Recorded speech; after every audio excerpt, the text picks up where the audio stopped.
and Sliwa. John Schaefer and San Diego's own Alan Sliwa. Your Schaefer and Sliwa. All right, San Diego and Southern California, what's going on? We are back on a Thursday. Alan is calling it a no-hat Thursday. I forgot a hat. Yeah, no hat. Brent, and I'm so amiss. I just want to go home and crawl up and put a hat on. We had about Come back tomorrow. 3 minutes left before the show started. He's like, I'm going to go run in my car and get a hat. No, I'm like, I'm going to go to Dick's Sporting Goods. You're like, it's $257. I'm like, I really want a hat. There's a Dick's in Carlsbad. Yeah, honestly, I know that one. You're like Napoleon Dynamite when he forgot his chapstick. You're going to call home and be like, bring me my hat. Dude, honestly, I thought about that. I'm going to be honest with you. I don't know if I've seen you without a hat. Here it is. I don't know if I've seen you without a hat. Well, now you have. Go throw on a hat. I don't have a hat. You said you have one in your car. I may have a hat. Why didn't you go get one? This looks What awful. is something in life? Dude, stop. What is something in life that throws you like off for a day? Seriously, like it would be like if you forgot a cell phone, everyone would feel that way, or a wallet today. That's how people feel just as human beings, I think. But is there anything else like that could make you feel off for the entire day because you're like out of your house, like, oh man, I'm wearing the wrong sneakers, or I hate this belt, or I didn't wear sunscreen. I don't think anything like that. But the whole, you do kind of get this. Like if I told you, can I just not have a cup of coffee and everything's all good? No, I can't. Like I got to have a cup of coffee. I got you. Yeah. You need to start your day with it? I got to have a cup of coffee. Yeah. We get into this like weird mix too. I don't know how you are checking your phone. Oh, and I get a text. Oh, and I get an email. Sure. Yeah. That kind of becomes an impulse thing and you're not even thinking that you're doing it. Yeah. So, but not something like attire wise. No. So do you think we should like continue I gotta on? have a shower. I gotta take a shower. You shower? Got to shower in the morning. You shower I shower every once a week. Here's the weird. I need to make a comment to you. Now we had an event earlier today. We were over at Snapdragon, and we'll talk more about it throughout the course of the next 3 hours because they announced the return of the Poinsettia Bowl. They announced the start time and the date for the Holiday Bowl. And we were over at Snapdragon Stadium. Cool event, by the way. That was awesome. Oh, anyway, so before that event, I showered, believe it or not. Okay. Because Congrats. we were in public. No, that's not the whole story. Mm-hmm. Here's the point of the story. When we have a 3 p.m. show and you and I meet each other typically around 2 p.m., if I have nothing before that, I don't shower until 1:11, roughly. And then shower, come in fresh? That's exactly right. Oh, that's okay. But it's kind of weird because I haven't You shower at night? No, I shower at 1:11 consistently. So it's like just every day. It's one a day? Are you a 2 a day guy? I'm kind of a 2 a day guy. Sometimes, depending on what I did during the day, I'm wasting a lot of water. Well, if I work out, here's my theory. If I work out at like 9 a.m., I'll just wait to shower until like 1 p.m. That's kind of weird, but I don't Are you sweating a lot in your 9 a.m.? You know me. No. Yeah, but what are you doing? Talking to people. You're doing what's the one that you do? Orange Theory. I can sweat. Bro, you're sweating this. So you think I should shower immediately? Yeah. I just like because then you're sitting around for 4 hours. I know, you're right. It's not great. But I don't sweat much. I don't have like a lot of. If I did an Orange Theory, if I did like one of those workouts. You would sweat your tail off. Bro, yesterday I told you I went for a hike. It did not look good. It was like 100 degrees out. It did not look good. It depends what you do. If you're just going to go to Orange Theory and then go sit at home and watch TV until you take a shower and come to work, then you're fine. Yeah, but if you have other errands and stuff Brent, to do. What if he was sweating at Orange Theory, then he comes to sit on the couch in his sweaty gear? No, you're right. I'll sit at like that? a kitchen table or something. You're right. I mean, if I'm really sweating, you're making some good points. He would have dried off by then, though. It's not the air conditioning on the way home. He would have dried off by then. How did we even get here? That's pretty funny. It's because I forgot my hat. It's because you're the entire show. Went to the hat. Alden Gonzalez from ESPN, great baseball voice. He's going to join us. He was at the press conference for Jose Feliciano, Kwanzaa Jones that we were at. I think. Did you talk to him that day? I think Alden at 3:30. Oh, not I think. No, you had him booked. Yeah, but I mean, you think I sent a reminder text. So did you ask him at the press conference? No, after. Did you talk to him at the press conference? No, you know what? He's sitting like a couple rows in front of us, so I didn't get a chance to. And then we left pretty quick because we had to get here. We got out. We were there fairly early, and then once the presser started, we were gone. Like I didn't get a chance to like soak it in for a second. You're like, we gotta go. We did, right? Next thing you know, we were in a getaway golf vehicle. cart. Right, back to our cars. Yeah. So Alden's going to join us coming up at 3:30. Marcelo Balboa played for the U.S. men's national team for over 100 matches. Who's confirmed? Is he confirmed? Oh, he's confirmed. Yeah, confirmed. Okay, he is confirmed. So Marcelo Balboa. Okay, let's take people behind the curtain. We had 2 guests for 3:30, and that was our collective bad. Yeah. We just got to put it in our rundown because the problem is I put it up here. We're trying to plan ahead of time, right? It makes just the day that much easier. Right. We screwed up on that one for a quick second. But it's okay. He's going to join us at 4:00. He's going to join us at 4 p.m. We'll talk about STFC LA Galaxy. Yeah. And then we'll talk about the announcements today. Poinsettia Bowl returning, Holiday Bowl. The date and time is set. Mark Sawyer, VP. Hey, what do we have here? Wow. Mike Usher has brought me a Raising Cane's hat. And if you know me, you know that nobody loves chicken fingers more than I do. Right? Okay. Now, it's not necessarily going to match my outfit right now, but I kind of like it. Should I put it on? Throw it on. Throw it on. This is hilarious. Raising Cane's right there. This is nice. It's not bad. Dude, by the way, that's got a good bend there. It's a nice bend. Get the marketing team in here. Get Gary on it. Yeah, get Gary on this. What do we think? Look on the end. Thanks, Mike. Yeah, you're more. I gotta be honest. Look at this. I gotta be honest. This is great. Hat is definitely you. What? No, that is a backhanded compliment. No, it's not a backhanded compliment. That's like saying, it's not at all. What is I'm it? so accustomed to seeing you with a hat on. It was very odd to see you without a hat on. Right. It's like if you grew up and you're like, I don't know, your mom or dad were always a certain way, and then you saw them in a different manner. You're like, I never see dad not in a suit. Yeah. I never see mom not in a dress. Like that's actually that's a good example, isn't it? Like you see somebody at work and they look a certain way, and then all of a sudden you see them out of work. You're like, wait a minute, go put it is so true. Go put some gear on. It is so true. No, all right, I feel way better right now. Padres are off today. Mm-hmm. I like to say on a Padres off day, what can go wrong? The only thing that can go wrong is Arizona's playing. Arizona's playing San Francisco. They open a 4-game series tonight. Oh, that's right. So a half game is on the line tonight in the Bay Area when the Giants take the okay, let me. How you feeling right now about that? Like, I think there's this. There's a little bit of. I think you could look at it two ways. Are you optimistic of just the situation, the position that they're in? We're basically down to the final month of the season. Yeah. And literally below 30 games. I think 28 games left on the season. You're right. Arizona's not going anywhere. At least it hasn't seemed like it. You thought Arizona, are they going to fade? Or are they not going to fade? They haven't really faded. The Marte thing happened. You're like, oh my gosh, is this team in shambles? They haven't been in shambles. They had some crazy comeback win against Chicago and then a good win yesterday. I think they won 2-0. How do you feel? Like you feel good? That's a great question. You feel okay? Yeah, I feel as if a lot of people have gone down the path in their heads of they're going to find a way to get in. And the truth is I agree with that. And the truth is it's a coin flip. I mean, right? It's a little better than a coin flip. What is it, 60%? What do I like to say? Brent hates it. I mean, are you getting on the Titanic if there's a 60% chance of making it to your destination? Well, you're probably not getting on the Titanic. But like 60% is not that good of a chance. No. I mean, it's good. I'll take my chances over 40%. Yeah. But yeah, I mean, that means there's a 40 out of 100 times. You don't like the analogy? I kind of have this over the course of the last, let's say 3 weeks or so, maybe 2 weeks, maybe 2 weeks. I've kind of got it into my head. Yeah, they're going to make the playoffs. Like it's just, it feels like it's just going to happen. I think they're going to make the playoffs. And then the series against Pittsburgh and watching what happened with Arizona. And it was like the offense all of a sudden started showing you glimpses of what the offense was at the worst time of the Padres. It kind of stalled a little bit for me here for a second. Like I'm pausing. I mean, I will tell you, it would be incredibly, wildly disappointing if they did not make the postseason. Mm-hmm. And I think most Padre fans right now probably feel similar to where I am. It's like, yeah, they're going to make the playoffs, right?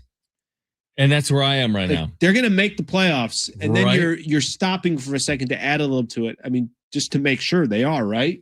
I mean, it still remains as simple as this for me. And like literally since this show started, Alan, I mean, this show started at the start of this baseball season. And I remember you saying on PTI. It's a dumb question. They're talking about the Dodgers and their concern level. But I remember you saying from day one, like the goal is to make the playoffs. The goal is not to win the division. The goal is not to win 100 games. The goal is to make the playoffs. Well, if that is the goal, on one hand, they're at least situated well enough, even if it is a 60% chance. They've put themselves in a position with 28 games to play that if their goal is to make the playoffs, well, guess what? It's right in front of them. Go do it. Go 16-12. You're in. I mean, that's what I'm thinking. Something like that. Go in 16 times. You'll be in the playoffs. But here's what happened. I think there's a difference as the season went on. I think before the season started, I would have told you, get in and you're good. But then the trade deadline happened, and they did again this whole, let's give up pieces to go try to win right now. Let's go to try to, obviously quiet down or at least calm down the starting pitching, which you knew was going to be an issue based off of them if they didn't make any move at the trade deadline. Now it's kind of like you have to. The goal was to make the playoffs. Now it's like you have to make the playoffs. Right. That's the difference between trade deadline and obviously not without the trade deadline. Yeah, no, I agree with that. All right, Alden Gonzalez at 3:30. We have updated MLB power rankings, which are exciting, that we'd like to share with you as well. More importantly, there's something on there that's more important than the actual ranking. I mean, who cares about the ranking, to be honest with you? But there's a piece of it that I think is important to point out. Okay. And MLB has a new proposal for its off seasons. Yes. Involving free agency that we'll discuss coming up on the other side. Plus, Alden Gonzalez from ESPN with more on the Major League Baseball race towards the postseason. He'll join us at 3:30 here on Schaefer and Sliwa, San Diego Sports 760. We are live on the iHeartRadio app.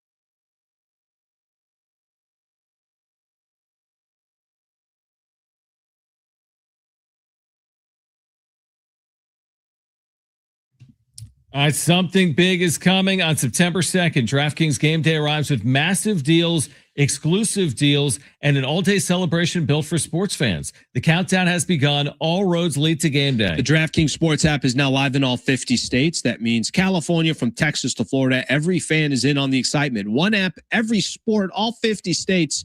DraftKings Game Day is yours. Remember the date, September 2nd. DraftKings Game Day is the kickoff of a new season, a new era, and the biggest day in sports history. Get pumped and get ready to celebrate. New DraftKings customers sign up with the code SD760. Spend $5 to get $200 in rewards within 21 days. That's code SD760. In partnership with DraftKings, the crown is yours. Event trading offered by DraftKings Predictions, a CFTC registered introducing broker. Trading involves risk of loss. Market availability varies. Eligibility restrictions apply. $50 every 7 days via click-to-claim issued in non-withdrawable predictions dollars that expire in 1 year. Ends August 23rd. Terms, dkng.co/predictions promo. Nationwide based on sportsbook predictions and free-to-play sports contest availability. Varies by state.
All right, with the iHeartRadio app, you could stream us wherever you are 24 hours a day. Just search for San Diego Sports 760 to stream us live all day, every day.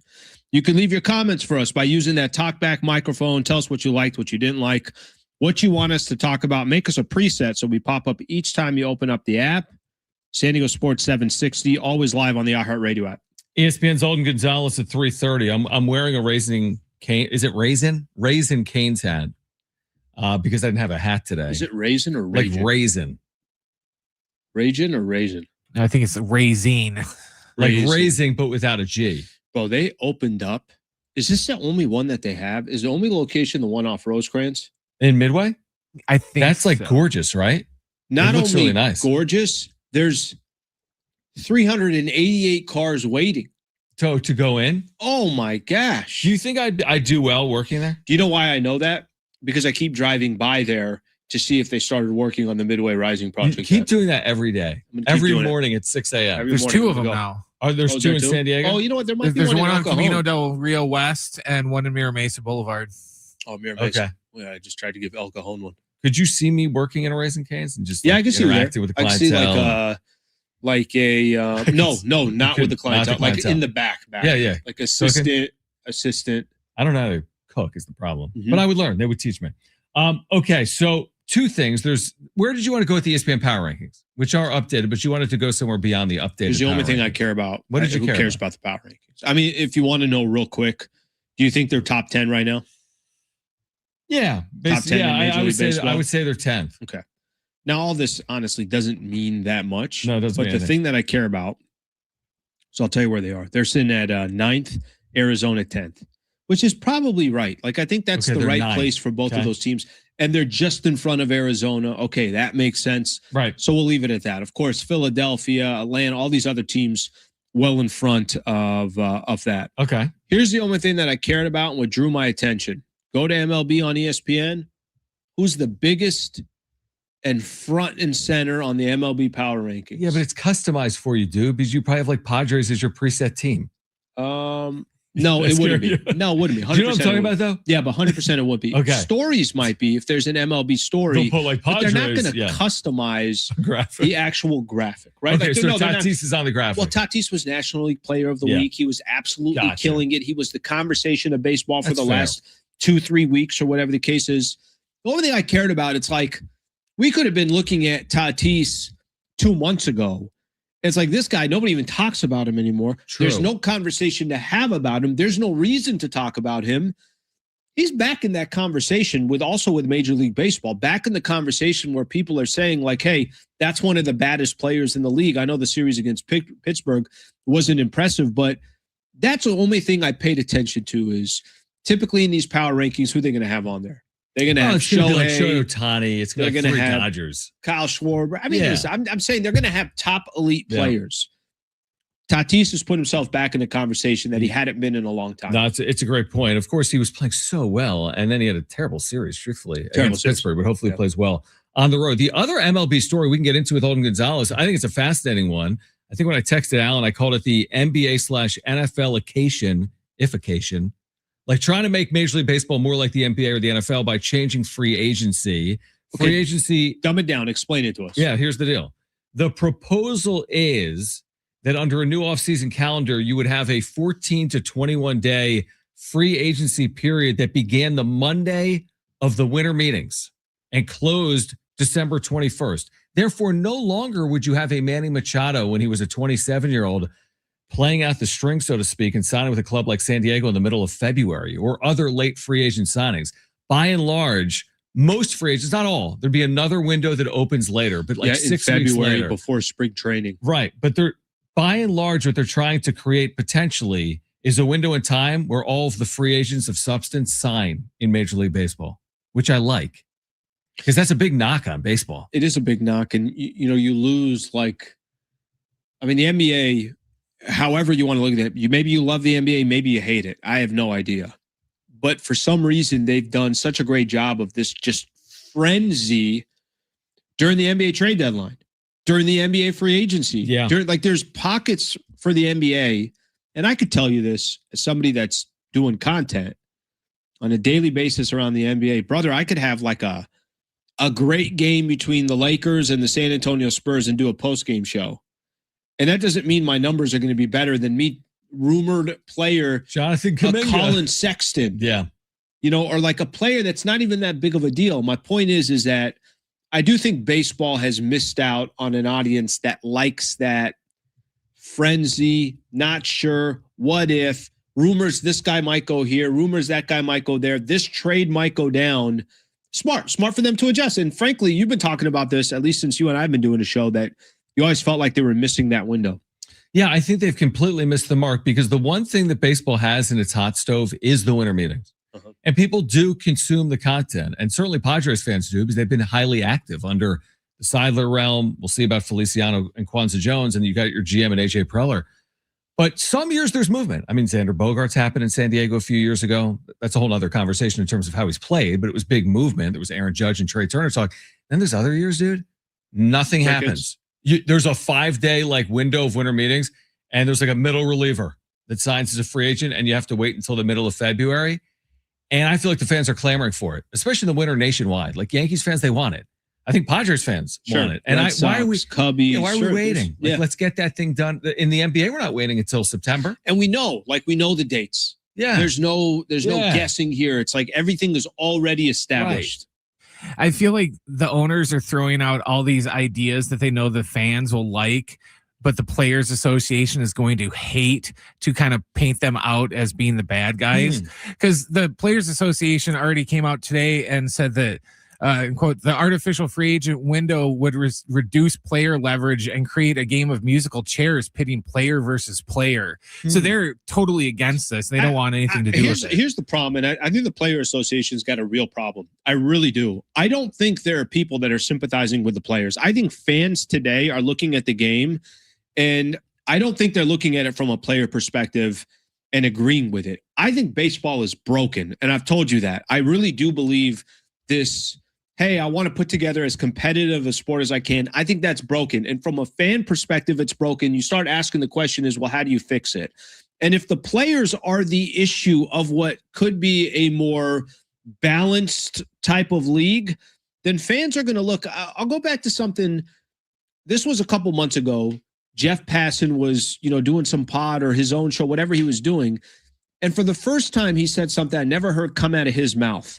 He said something to the effect that today, what's going to hurt the players is fans are no longer sympathizing with the players. They actually agree with the owners. So this is a good example here. And again, however you feel about the conversation, it doesn't matter. The point is that perception is reality. And I think the perception is the players are holding back what I think could be a league that most fans want. I do agree that more of the sympathy right now probably goes towards the ownership's corner, but I don't agree that baseball is broken.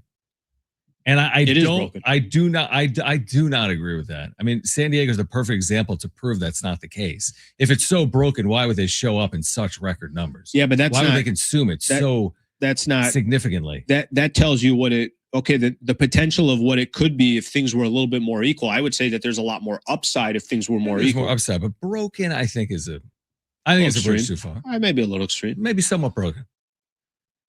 The disparity is broken. The disparity is significant. Is broken. That portion is broken. That's fair. Alden Gonzalez, ESPN. We could talk to him about it, including this proposal. Potentially. Alden, if he joins us on the other side, Alden Gonzalez from ESPN. I told him just hold on for a second. I've never heard him promote a guest more than when I said, just wait a second. Alden Gonzalez is guaranteed to join us next. Stay with us.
Here's what's trending from the iHeart Sports Network, presented by iHeartAdvertising.com.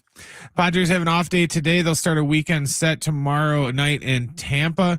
It's supposed to be the return of Casey Mize for the Padres.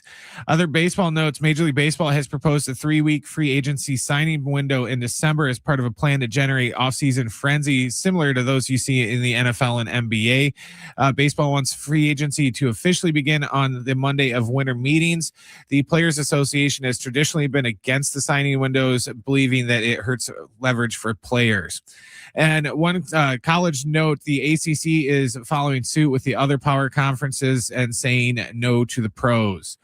Run a business and not thinking about radio? Think again, because people are listening to radio more today than they did 20 years ago. And only iHeartRadio connects with more Americans than TV, digital, and even social.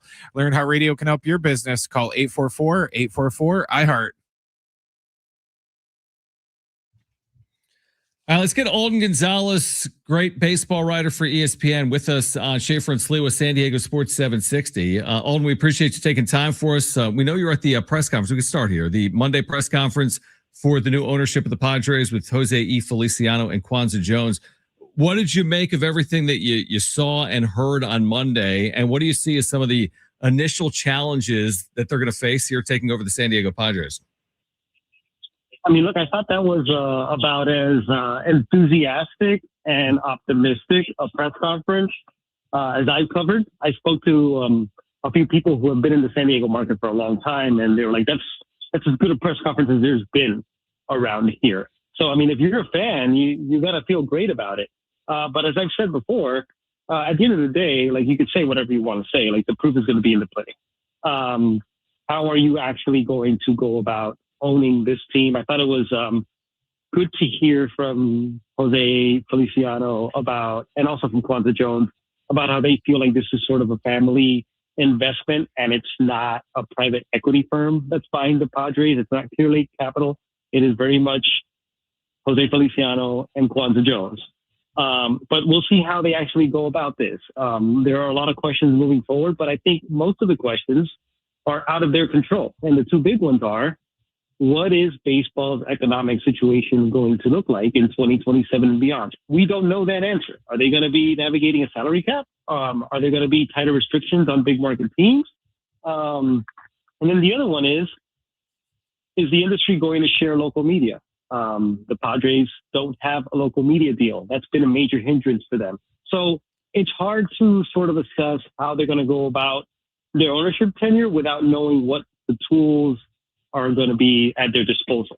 So there's just a lot of uncertainty right now.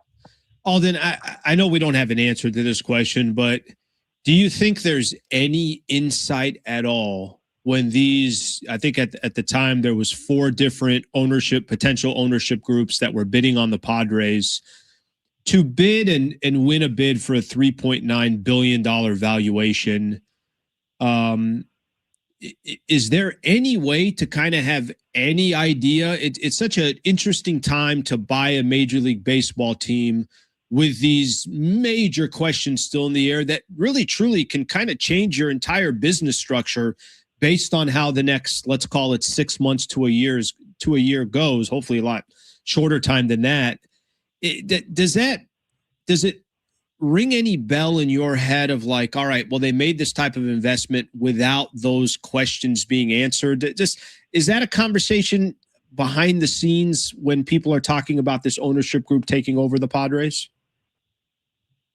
I think the first thought that I had, and I can't verify this because verifying this would also be being a fortune teller because we don't know exactly what's going to happen.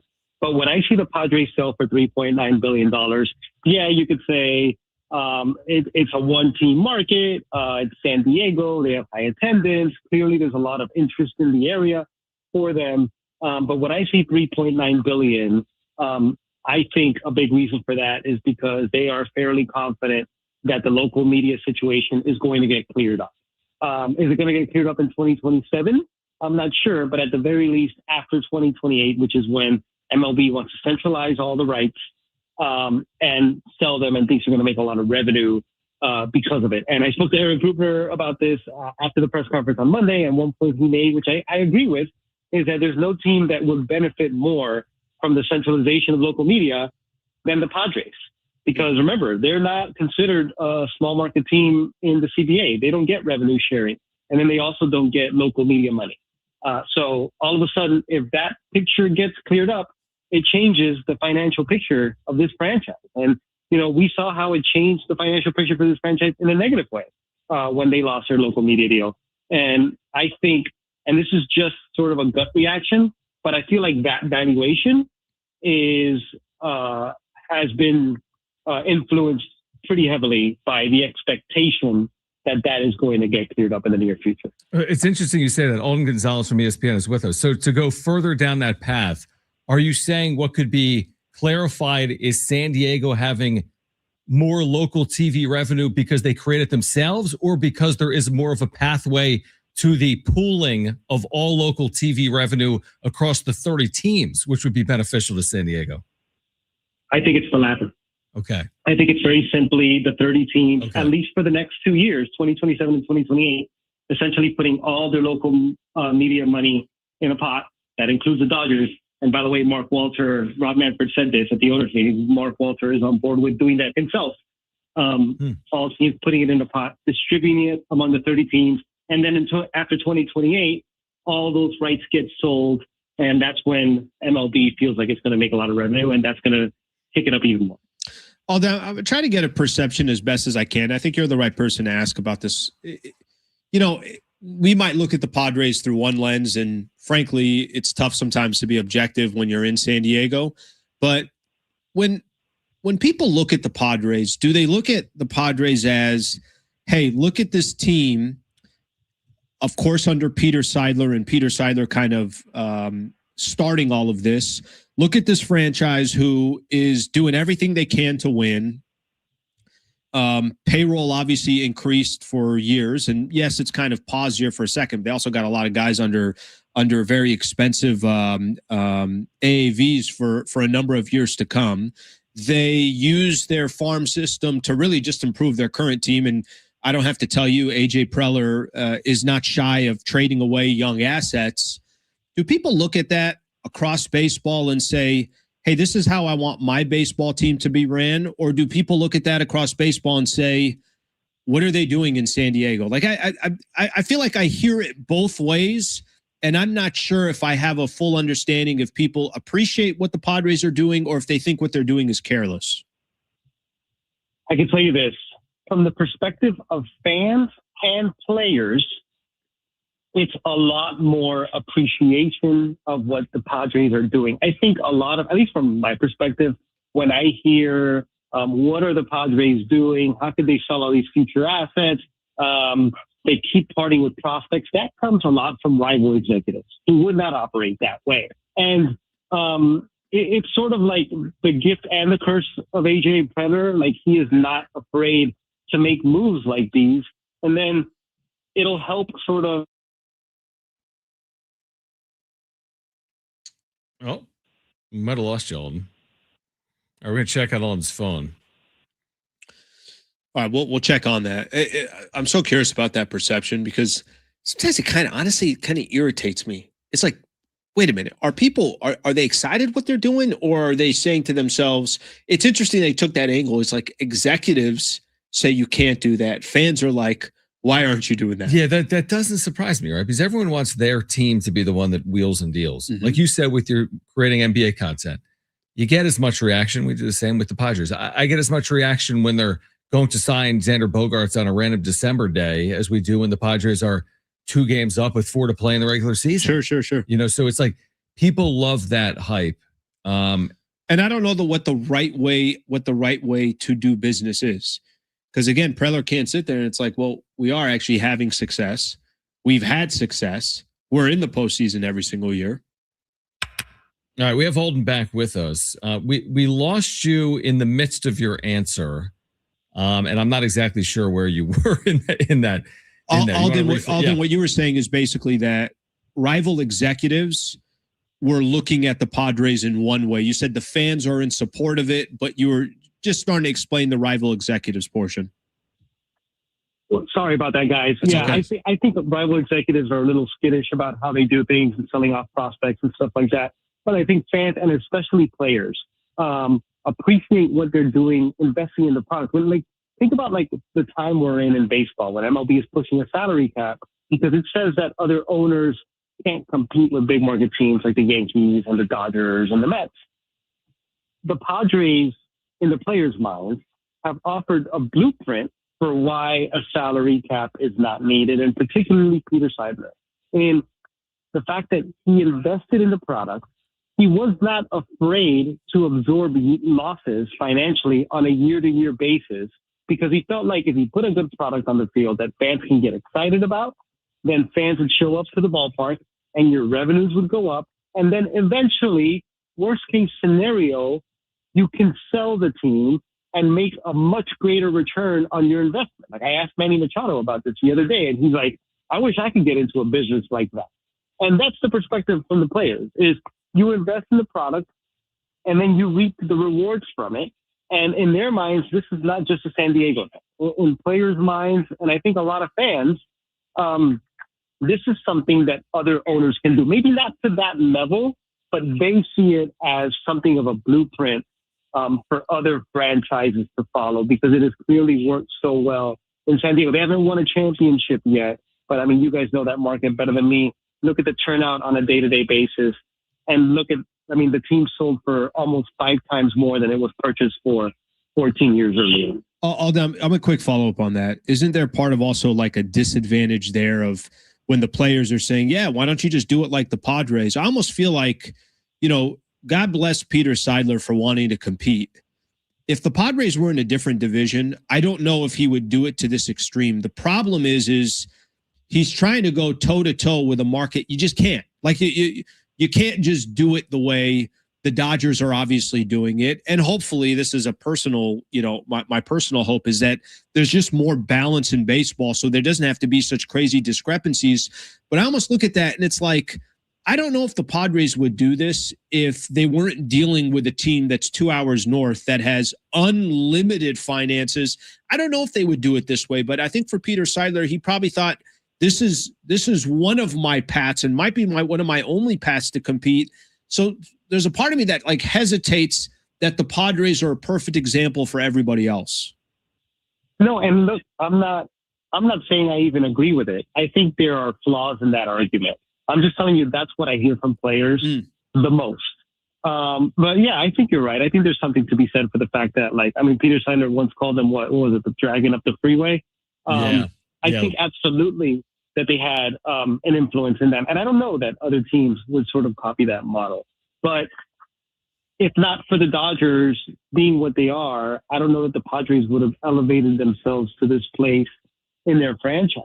And I think, you know, when Jose Feliciano said the other day, when he said on Monday that they're going to spend within their means, I mean, I think that's a very sort of pragmatic, judicious thing to say. Like, yeah, sure. Like, everybody's going to spend within their means.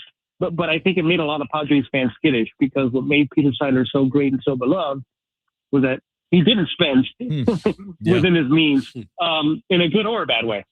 Yes, well said. One more, Alden, before you go. We appreciate you taking time. I think it's the question isn't hard to ask, but I don't know what type of answer you can provide because I think it's a tough one. What's the impact of this federal investigation on the Dodgers and Mark Walter, in your opinion? I don't know. I think we're going to have to wait to find out. This has been a topic that is kind of it's not anything I've ever really had to cover, like the financial world like that closely. Right. I think it's very interesting that the CEO of the Dodgers has come out twice in the span of 8 days to say that the Dodgers are not for sale. Yep. And I don't know if he knows that for sure. I think we just have to wait to see how this plays out. And the thing with this is, I mean, look, the playoffs are 5 weeks away, and the Dodgers are trying to become the first National League team to ever win 3 consecutive championships. But whether it's fair or not, whether it's right or wrong, like the cloud of this investigation and the thought from other fans of whether the Dodgers have been funded in a fraudulent way because of the federal prosecution that's looking into Mark Walter's business dealings, that's not going to go away. Like, this is going to be a cloud hovering over the Dodgers whenever it is that federal probe concludes itself. So what's it going to lead to? I don't know. I wish I had a better answer for you.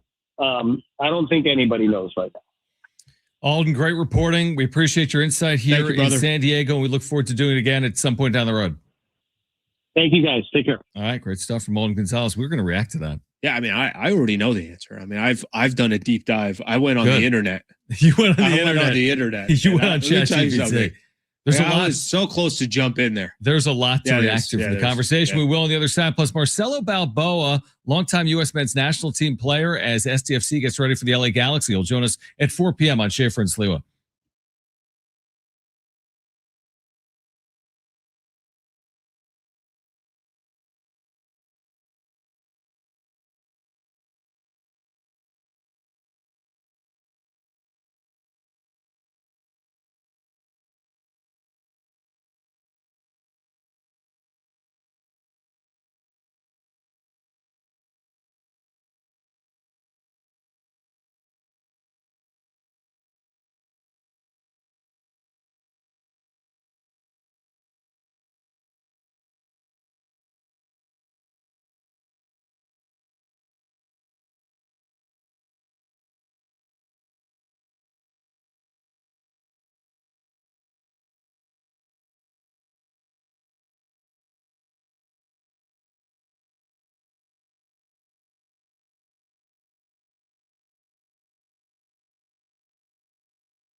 Hey guys, it is Schaefer again for my friends at the all-new Jamul Casino Resort, the Players Place.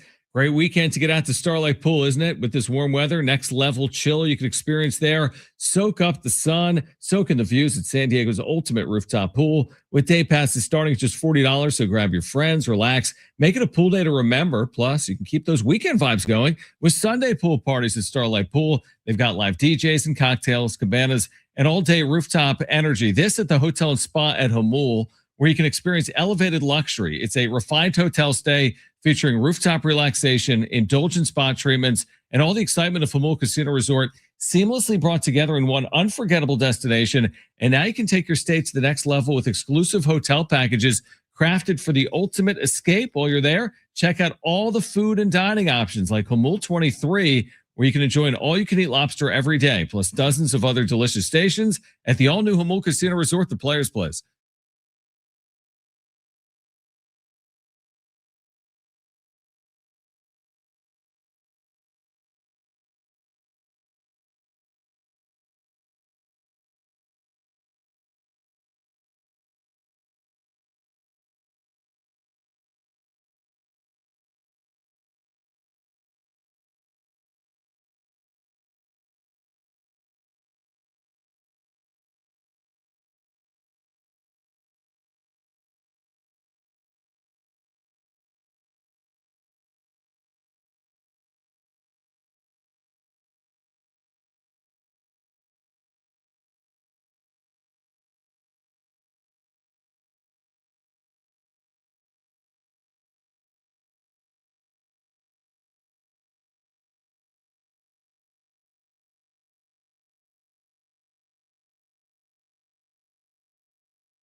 Oh, we got a big game coming up. SDFC back at home, Snapdragon Stadium, Saturday night when they take on the LA Galaxy.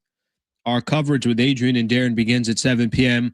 on your home for SDFC San Diego Sports 760. All right, Marcelo Balboa is going to join us. We'll talk about SDFC and the LA Galaxy with the former U.S. men's national team defender. He played at San Diego State. He's been on the station before.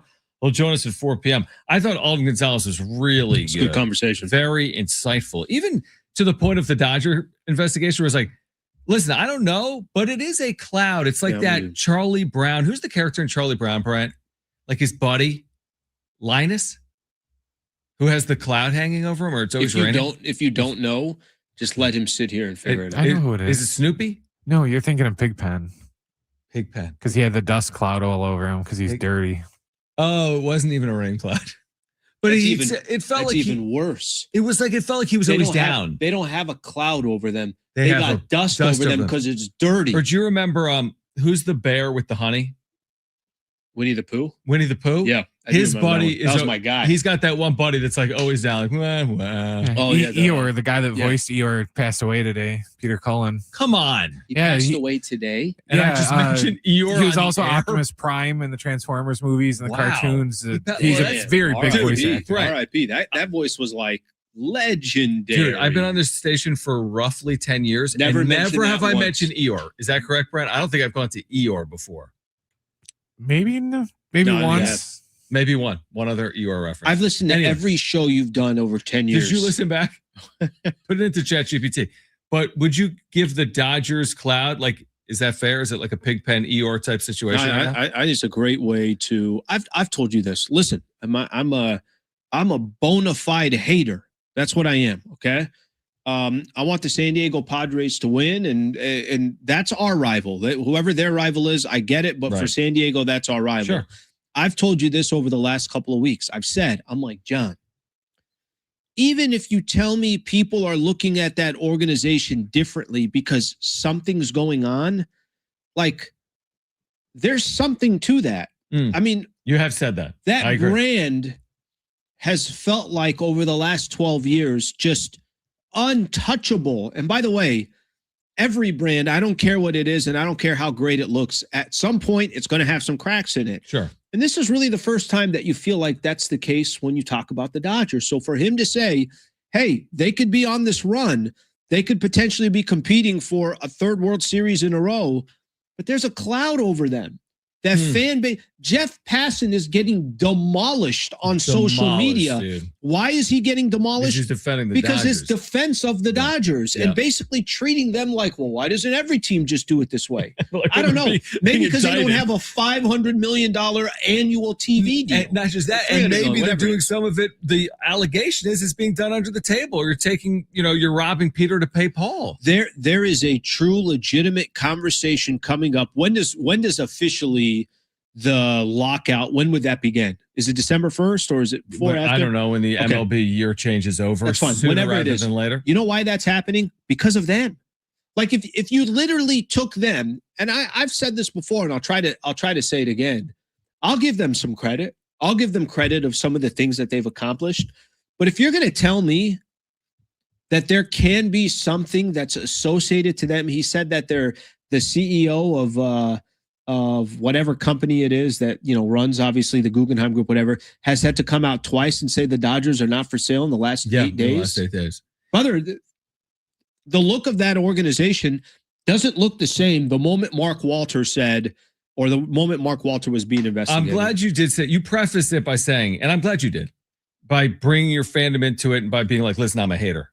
And by the way, by and large, that's the position that, I obviously, that's the position that we're all in. If you're a fan of the San Diego Padres or covering the Padres, but let me say this: the Dodgers are not the sole reason why there's going to be a lockout. And I have evidence of the last CBA. Last CBA, they had won no World Series and won since '88. It was 5 years ago. There was a lockout. It was resolved at the 11th hour. They had to put double headers in to play 162 in that period of time. So it might be a reason why we miss games. But there was a lockout last time. There'll be a lockout this time. I think it's different. And I do too. I think it is different. I'm not telling you you're wrong because there was in a lot that, but I think that I think the conversation has shifted. Yeah, I agree. I think the discrepancy has shifted. They've won 3 of 5. They have won 3 of 5. Yes. There is clearly and the deferrals, the Shohei thing caused a whole different conversation. And then followed by Shohei, it was Yamamoto and it was $1.2 billion and the local TV revenue. That was all before. Yeah. That was all within these 5 years. Yeah. You can't tell me that doesn't impact. No, I think it has. What I think it has. We can get your calls coming up at the 4 o'clock hour. What do you got, Brian? The CBA ends on December 1st at 11:59. So if we do have a lockout, so the lockout is before the winter meetings. I was just gonna say, it's funny. It's like we went through all this stuff about free agents and all that stuff. That ain't happening. And I want to say that is not happening. Brian, correct me if I'm wrong. At some point, maybe in the 4 o'clock hour, I wanted to say the winter meetings maybe were scheduled for San Diego this December. Is that possible that they were scheduled for San Diego this December? They might be held in some form, but not with free agency. If the league is locked down.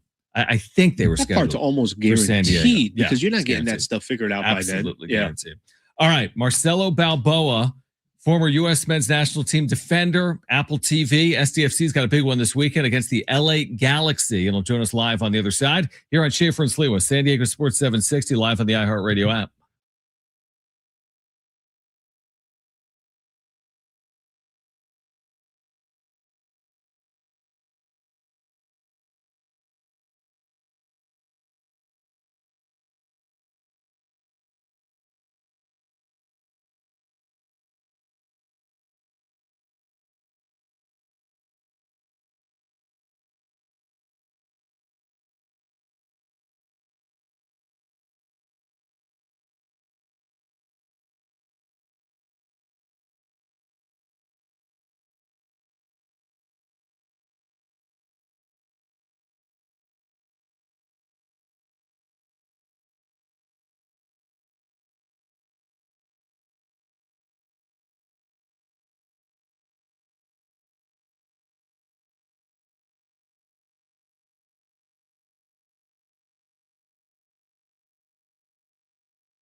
Here's what's trending from the iHeart Sports Network, presented by iHeartAdvertising.com. The Padres are off today. They start a weekend set in Tampa against the Rays tomorrow. It's supposed to be the return of Casey Mize for the Padres. One college note, the ACC is joining suit with the other power conferences, saying no to the pros. Packers running back Josh Jacobs was charged today with misdemeanor battery and misdemeanor criminal damage to property.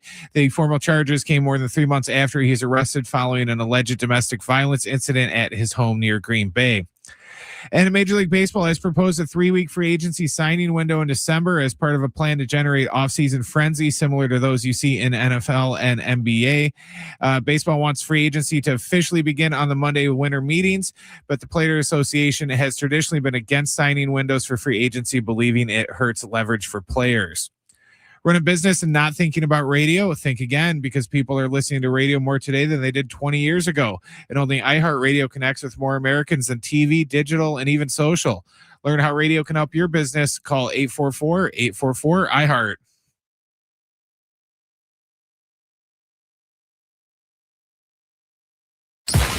It's Schaefer and Sliwa. Sean Schaefer and San Diego's own Allen Sliwa. Your Schaefer and Sliwa. All right, hour 2 here on San Diego Sports 760. We've been telling you about a big one coming up this weekend at Snapdragon Stadium. We have SDFC and the LA Galaxy, and great to be rejoined by Marcelo Balboa. Oh, no, we're about to have Marcelo Balboa. I apologize because I haven't given Brent the phone number probably. All right, and we're going to get Marcelo Balboa on the show in a moment. What's There's going a lot going on, bro? Relax. Well, we've had a busy day. Brent's looking at me like I got 10 heads. Okay, right. Brent, I'm going to give you a phone number. Give me the number. I'll put it in the... Seriously, can you put this in? Can you put this in? No, I'm not going to give it to you on air. I need to find it. Here you go. Can I ask you a question? What's wrong with your internet? What happened to your internet? I'm having an internet issue. I think it's my computer, honestly. I think I need a new computer. Do you run your computer into the ground, so to speak? Like, we use them so much. We do so much work on them. This is the first computer laptop I've ever got that I basically bought on my own. Right. Because all the other ones I had were work related. So I didn't have to have one. Gotcha. But this one I kind of went and spent. Well, it looks like you went with like the power MacBook. I went with like the thin MacBook. Like, seriously, you know what I mean? Like, you went with like a Pro. Yep. And I feel like it's better suited for the work that we do. Yeah, no, this is creating and video. Yeah. You're going to buy me one, you said? Yours is more like you're a college student and... Right. But I am not. You're a college student and the only thing... It's like back in the day where you were downloading music off of Napster or something. Oh, do you remember that? Napster? Dude, yours is like it's like a startup. Do me a favor. You make good money. You got a great career. You're doing a phenomenal job. Get yourself a good laptop. 2 things I have to get to later. One of my best friends in the world, his cat's name, rest in peace, Napster, was Napster. That's a good name for I like that. And I'll tell you more on the other side. But we have Marcelo Balboa, who, of course, played for the U.S. men's national team back in the 1990s. He's part of the Apple TV broadcast. Big one this weekend between SDFC and the LA Galaxy. The other thing I always say about Marcelo, whenever he joins us here in San Diego, is he played at San Diego State. Let's go. For the Aztecs. And Marcelo, correct me if I'm wrong, you played back-to-back years there, right? After they went to the national championship in 87, you were there the next 2 years. I did. I redshirted the year they went to the national championship because I played in the Youth World Cup in Chile for the U.S. under 20s. And then after that, I came. So you redshirt. So, okay, I'm going to take you down. I'm going down memory lane. I mean, you go on and play for the U.S. men's national team. I feel like if you didn't redshirt in 1987, San Diego State wins the national championship. Am I going too far or no? I think that I might have been able to help a little bit with the team they had. So as a center back, I think I could have helped a little bit. Could we have won? Who knows? But it would have been nice to have that opportunity. But I decided that it was better for me to take a year and train or 6 months and train for the World Cup. And I did that. So I went to San Diego State starting in 2000. And I think only everybody would say, like, you should have seen San Diego State in the 80s. So I'll just leave it there. I can only imagine what it was like in 90s. I don't know. Listen, whatever era, I thought my era was crazy. I can only imagine before. That's great. Okay, so looking at Saturday's game, I mean, You know, in San Diego, we're looking at this. There's so many great storylines behind this matchup on Saturday. And, you know, aside from just the mere fact that both the SDFC and the Galaxy are fighting, obviously, for a playoff spot, SDFC really just trying to create some momentum, had a really nice win on Saturday. How do you look at this game? There are going to be a lot of storylines. Of course, Chucky coming back to San Diego. How do you look at this game from just a soccer perspective? And then we can get into some of the drama after that. Listen, both teams have to win. And we all know in MLS, if you win your home games, you have an opportunity to make the playoffs. And San Diego is 2 points out of a playoff spot. And the last playoff spot's taken by 4 teams at 28 points. So I look at this game as LA Galaxy is rebuilding during the season, and they're close to the playoffs. San Diego's finally out of that slump, you could say, where everything that could go wrong goes wrong. 5 games, red cards. They can't score. They're struggling. It came together against Colorado. So can they put back-to-back performances, which we'll see. The drama will be Chucky. We know that. And I hope not. I hope to God that Chucky comes and enjoys himself. The fans see a great game, and it's not the Chucky circus again. You know what I mean? Yeah, we know what you mean. Marcelo Balboa is with us right now as we get ready for this match this weekend. From your seat, how surprising is how this all played out? I mean, it wasn't that long ago he was the focal point of the franchise in San Diego. They kind of marketed the franchise around Chucky. Yeah. And then less than a year later, there's all this fallout. Have you been surprised to watch this from afar, or what's been your reaction? You know, I hate to see a franchise, and you know how it is, a franchise and a player of Chucky's caliber, any caliber, butt heads and not be able to play. So I am so happy that both teams have moved on, or both the team and player have moved on. Chucky seems to be happy in LA. San Diego seems to be getting the players they want, and they're moving forward. So I hope it works out for the best. I hate to see a player sit out for a year, not be able to play. And like I said, I think both San Diego and Chucky are in good places right now to kind of move forward with what San Diego wants to do and what Chucky wants to do. Are you more surprised that STFC is sitting in the number 11 spot after the type of season that they had, obviously in their inaugural season, getting to the Western Conference Finals? Or are you more surprised where the Galaxy are? I'm just kind of curious what your expectations were for both clubs coming into the season and where they're sitting today. I think after what happened with the Galaxy, we kind of heard some rumors last year. So we were expecting some sort of turnover. You know, with the Galaxy, the Ricky Pooch thing didn't work out, and then Klaus gets hurt.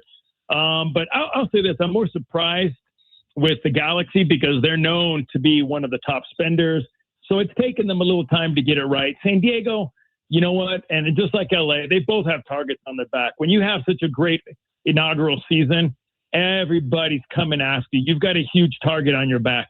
And things that went wrong last year didn't cost them. This year, they're being punished for the mistakes they're making that they didn't get punished for last year.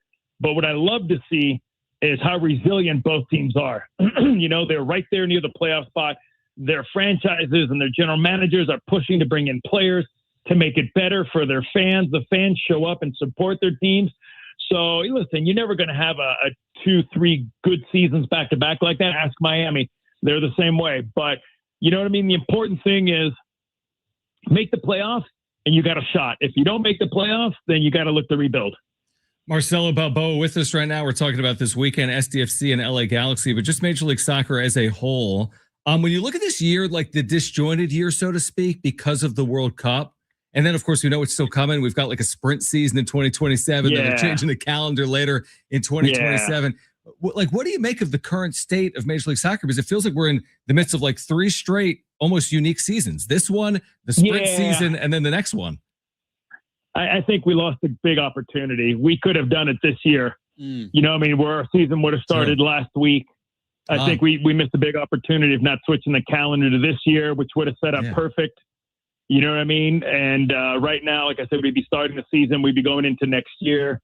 But it is what it is. You know, the only problem is great. If you happen to win that sprint season and you win the MLS Cup, you know what's going to happen. People are going to rip it. It's not really a season. You play 14 games and you crown a champion in the playoffs. So it's kind of like that asterisk by it. You know what I mean? Is it a real season? So I think that's what I don't like about it. But at the end of the day, we're already past it. We got to go through it. So let's make the best of it. And let's see how this the European calendar sits for the United States and MLS. Almost has a COVID feel to it, right? That shortened season and everybody kind of questioning the championship. I'm talking about some of the the other sports. I'm curious to get your thoughts on this, and as we get ready for obviously the big matchup against the Galaxy coming up on Saturday, SDFC as a whole. We've talked about it here locally and I genuinely mean this. I was not following MLS before. I didn't have a reason to. I'm born and raised out here in San Diego, so there's a little bit of like, give me a reason why. And now I'm locked in. I really do enjoy the matches and kind of keeping track of what other Western Conference teams are doing. How do you think the addition of San Diego, what is that addition you think meant to the MLS? And it seems like a no-brainer. It's kind of crazy that it took this long, but then again, you got to have a proper stadium and a proper facility for it. Yeah. What has been the conversation about the addition of SDFC? No, I think it's been great. I think and you look at it because of what they did that first season. If they wouldn't have made the playoffs, then you'd be struggling a little bit to have that feel, that vibe that you guys had last year. But you had such a wonderful season, kind of like Chicago when they came into MLS. They won it their first year. There's a great vibe. And I think that's what we're getting right now is you're getting that vibe, I think like anything else is everybody wants a winning team. And if you're going to win, then we'll come support you. And San Diego's starting to do that. Listen, it's a long season. It takes a while. Dryer's getting back into form. You're starting to get the players back in that you need 100%. So it's been great only because when you talk right up the road, you've got San Diego, the Galaxy, LAFC, and you've got San Jose, 4 teams in California, which makes for a pretty good rivalry.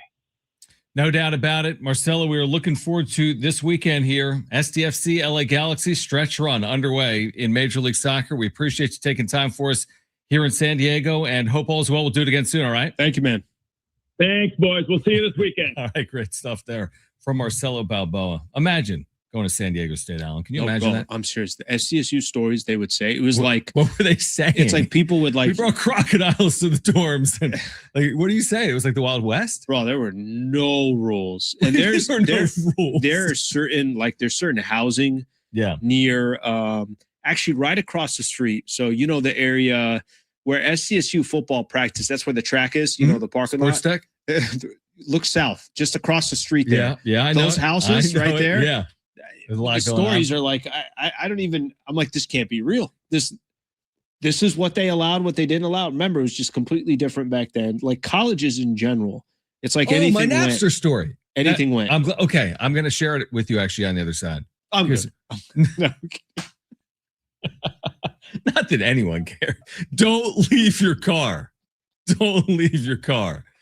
All right. There's a lot to get to here today. Find a parking structure immediately. Stay in your parking stay in your driveway. All right. We have the wrap coming up at 4:30 as well. Stay with us. Schaefer and Slee with San Diego Sports 760. We're live on the iHeartRadio app.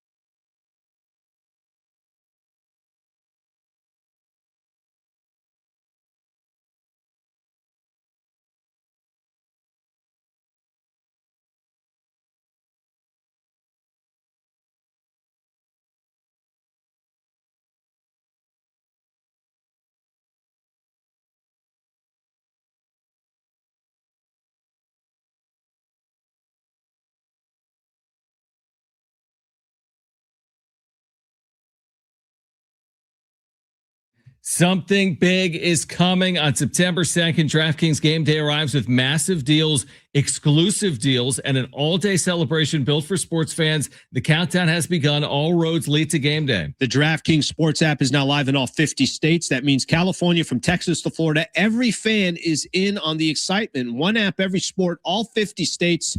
DraftKings Game Day is yours. Remember the date, September 2nd. DraftKings Game Day is the kickoff of a new season, a new era, and the biggest day in sports history. Get pumped and get ready to celebrate. New DraftKings customers, sign up with the code SD760. Spend $5 to get $200 in rewards within 21 days. That's code SD760. In partnership with DraftKings, the crown is yours. Event trading offered by DraftKings Predictions, a CFTC registered introducing broker. Trading involves risk of loss. Market availability varies. Eligibility restrictions apply. $50 every 7 days via click-to-claim issued in non-withdrawable predictions dollars that expire in 1 year. Ends August 23rd. Terms dkng.co/predictions promo. Nationwide based on sportsbook predictions and free-to-play sports contest availability. Varies by state.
Our iHeartRadio Music Festival is back. Live performances by the Goo Goo Dolls, Kenny Chesney, Lainey Wilson, Snoop Dogg, Weezer, and more.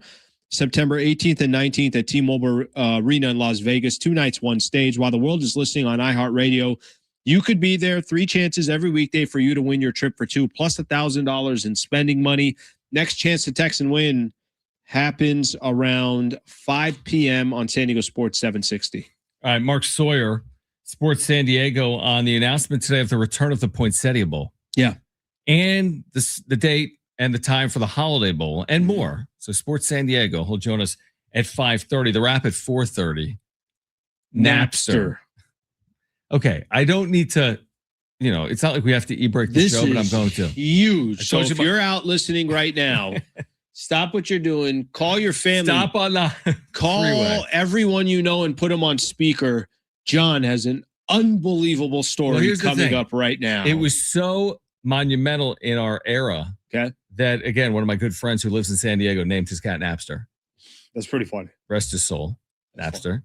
But then secondarily, when I started in college, and Brent would have been around the exact same year, if not the exact same year, something amazing happened. I had like a desktop computer. Okay. And first of all, they had hardwired internet, which I'd never experienced in my life. Before that, it was just modems. And it was take 8 minutes to load a box score. And I'm like, oh my gosh, I can go to ESPN.com and it's right there. Here's the other thing. Every single dorm room in my building was connected to each other, like mistakenly. It was like pre-security on the internet. I could grab any song or any file from anyone in a 7-story dorm building. And so I if they amassed had this, it, you had it? Yeah, you amassed this unbelievable music library, like pre-YouTube, Sure. pre-digital music, or at the onset of digital music through Napster. Anyway, And it like was 6 all months legal. later, it was all like illegal. Yeah. It was all during that like Metallica era where they were like suing Lars, everyone. Yeah. But it was like And then it was amazing. They would put one person in jail Yes. and say like, this This could be you. But I'm like, I'm still downloading. Yeah, but I'm thinking to myself, I'm like, they got this one dude at a college. Like, what's the chances this one guy? Yeah, like everyone at San Diego State University. I took the Eminem album. Are they really going to like lock me up? And it didn't happen. No, it didn't happen. But anyway, it was like the highlight of college was high-speed internet, unlimited music files, and it was college. What's the give us? That's it. But it was Napster. I think, what was the other one? LimeWire. LimeWire. I did LimeWire. Oh, we did Napster. Alan's like, what kind of story is What's that? funny? I thought there was like I don't know. I thought you were going to go down this. I Here's used to what rap happened, but all you at did State. was say it was Napster. That was it. Napster, LimeWire. Yeah, those were probably the Like, two. whatever happened to Napster? Like, bring it back. I think they kept it, only they changed it to where you had to like actually pay for it, so it turned into like iTunes. Listen to this. You remember Netscape? Yes. Alan, I don't think I used it. where are you from? El Cajon?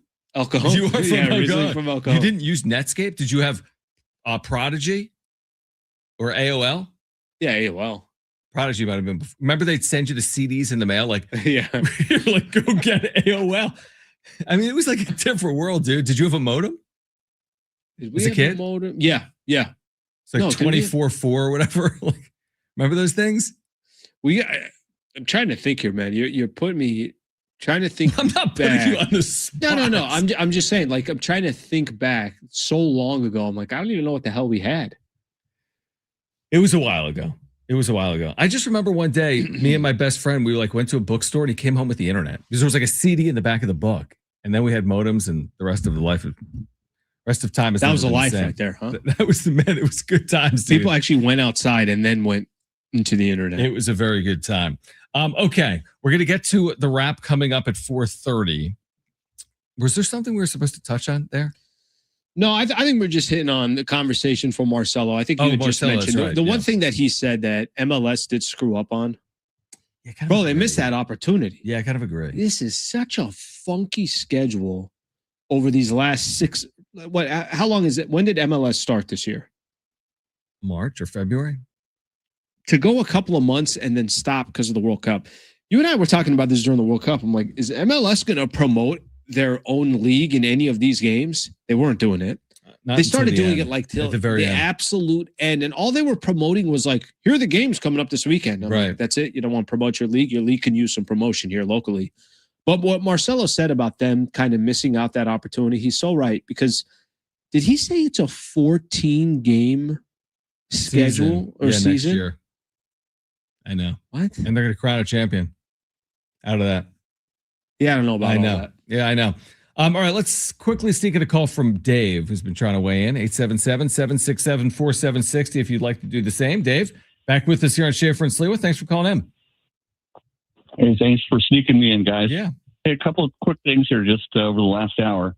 First of all, going right back to the Padres real quick. I think maybe some of us are having PTSD, maybe a lot of us are, from the June Padres. And when we see the performance that they pulled on the Pittsburgh series in particular, it has a lot of us scratching our heads and saying, pray to God that they don't return to the June Padres. Because if they do, then they won't make the it's not gonna be playoffs. very pleasant. No, Yeah. absolutely not, Yeah. Alan. You're right. It's over. So this next few series are going to be absolutely critical, and it's good to see where the hitting goes. Now, back to our good friends, the Dodgers. I have an opinion. I don't know where it falls with you guys, but I'm going to give it. Sure. I don't think a damn thing's going to happen to the Dodgers because the brand is too big. It is one of the largest international sports brands in the world, along with the Yankees, and then you go over to the football guys, the Cowboys, the soccer people, blah, blah, blah. This would reflect poorly on the baseball executive Branch, Rob Manfred, etc., to have a huge scandal going on underneath their nose, and they wouldn't even know it. And you go back to what happened to Ohtani. I don't understand how anyone that's making $700+ million a year doesn't have a daily bean counter, and it would show up and say, "Hey, you just lost $4 million. What's going on?" So I'm not buying anything that comes out of LA because I think they're going to be protected beyond protected because they've got too much at stake here with that brand and what it means to baseball in particular, but sports in general. I wish that they would have a full investigation. I wish they would be transparent. I'm not expecting it. Dave, appreciate the call. Is it as simple as that? Like, because they're a big brand, you can't come down heavy-handed? Because they're not the Milwaukee Brewers? I don't know. I think, it's why people have hesitancy when you're like, hey, are they going to go down on the Clippers? Right, sure. It's more of just like the league. It's such a bad look for the league. Listen, all I can tell you is this. The cloud that's there wasn't there a couple weeks ago. That's of interest to me. And what happens starting December 1st with how baseball looks to restructure things, even just the TV deal will help restructure things. So I do think the worst is behind us, and we'll see if there's a more balanced Major League Baseball moving forward. Now, if they're hiding something and MLB doesn't want to do anything about it, that's a whole different conversation. Yeah, no, I would agree with that. All right, we'll get to the wrap on the other side. Coming up at 5:30, Mark Sawyer from Sports San Diego on today's announcement that the Poinsettia Bowl is returning to San Diego later this winter. We're here until 6. This is Schaefer and Sliwa, San Diego Sports 760, live on the iHeartRadio app.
Here's what's trending from the iHeart Sports Network, presented by iHeartAdvertising.com.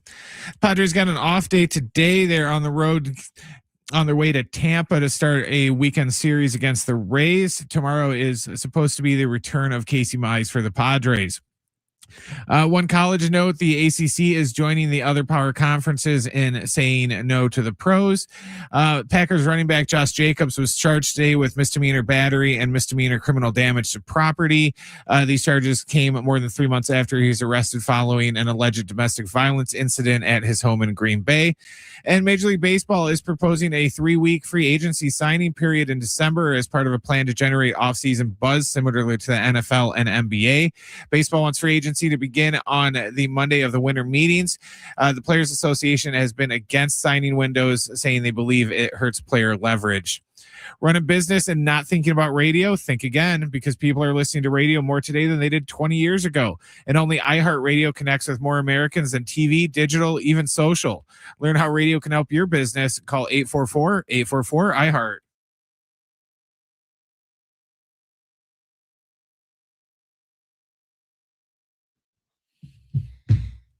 All right, Schaefer and Sliwa. If you missed Alden Gonzalez, bring that back for you at 5 p.m. We're going to hear from Mark Sawyer, Vice President, External Affairs, Sports San Diego. Big day for college football fans in San Diego. We get the date and time for both the Holiday Bowl and the Poinsettia Bowl. It's an awesome day today. Today was really cool. Very, very cool. We were down there at Snapdragon Stadium. But we typically get to this in the 4 o'clock hour, so let's get to it now. It's time for the wrap.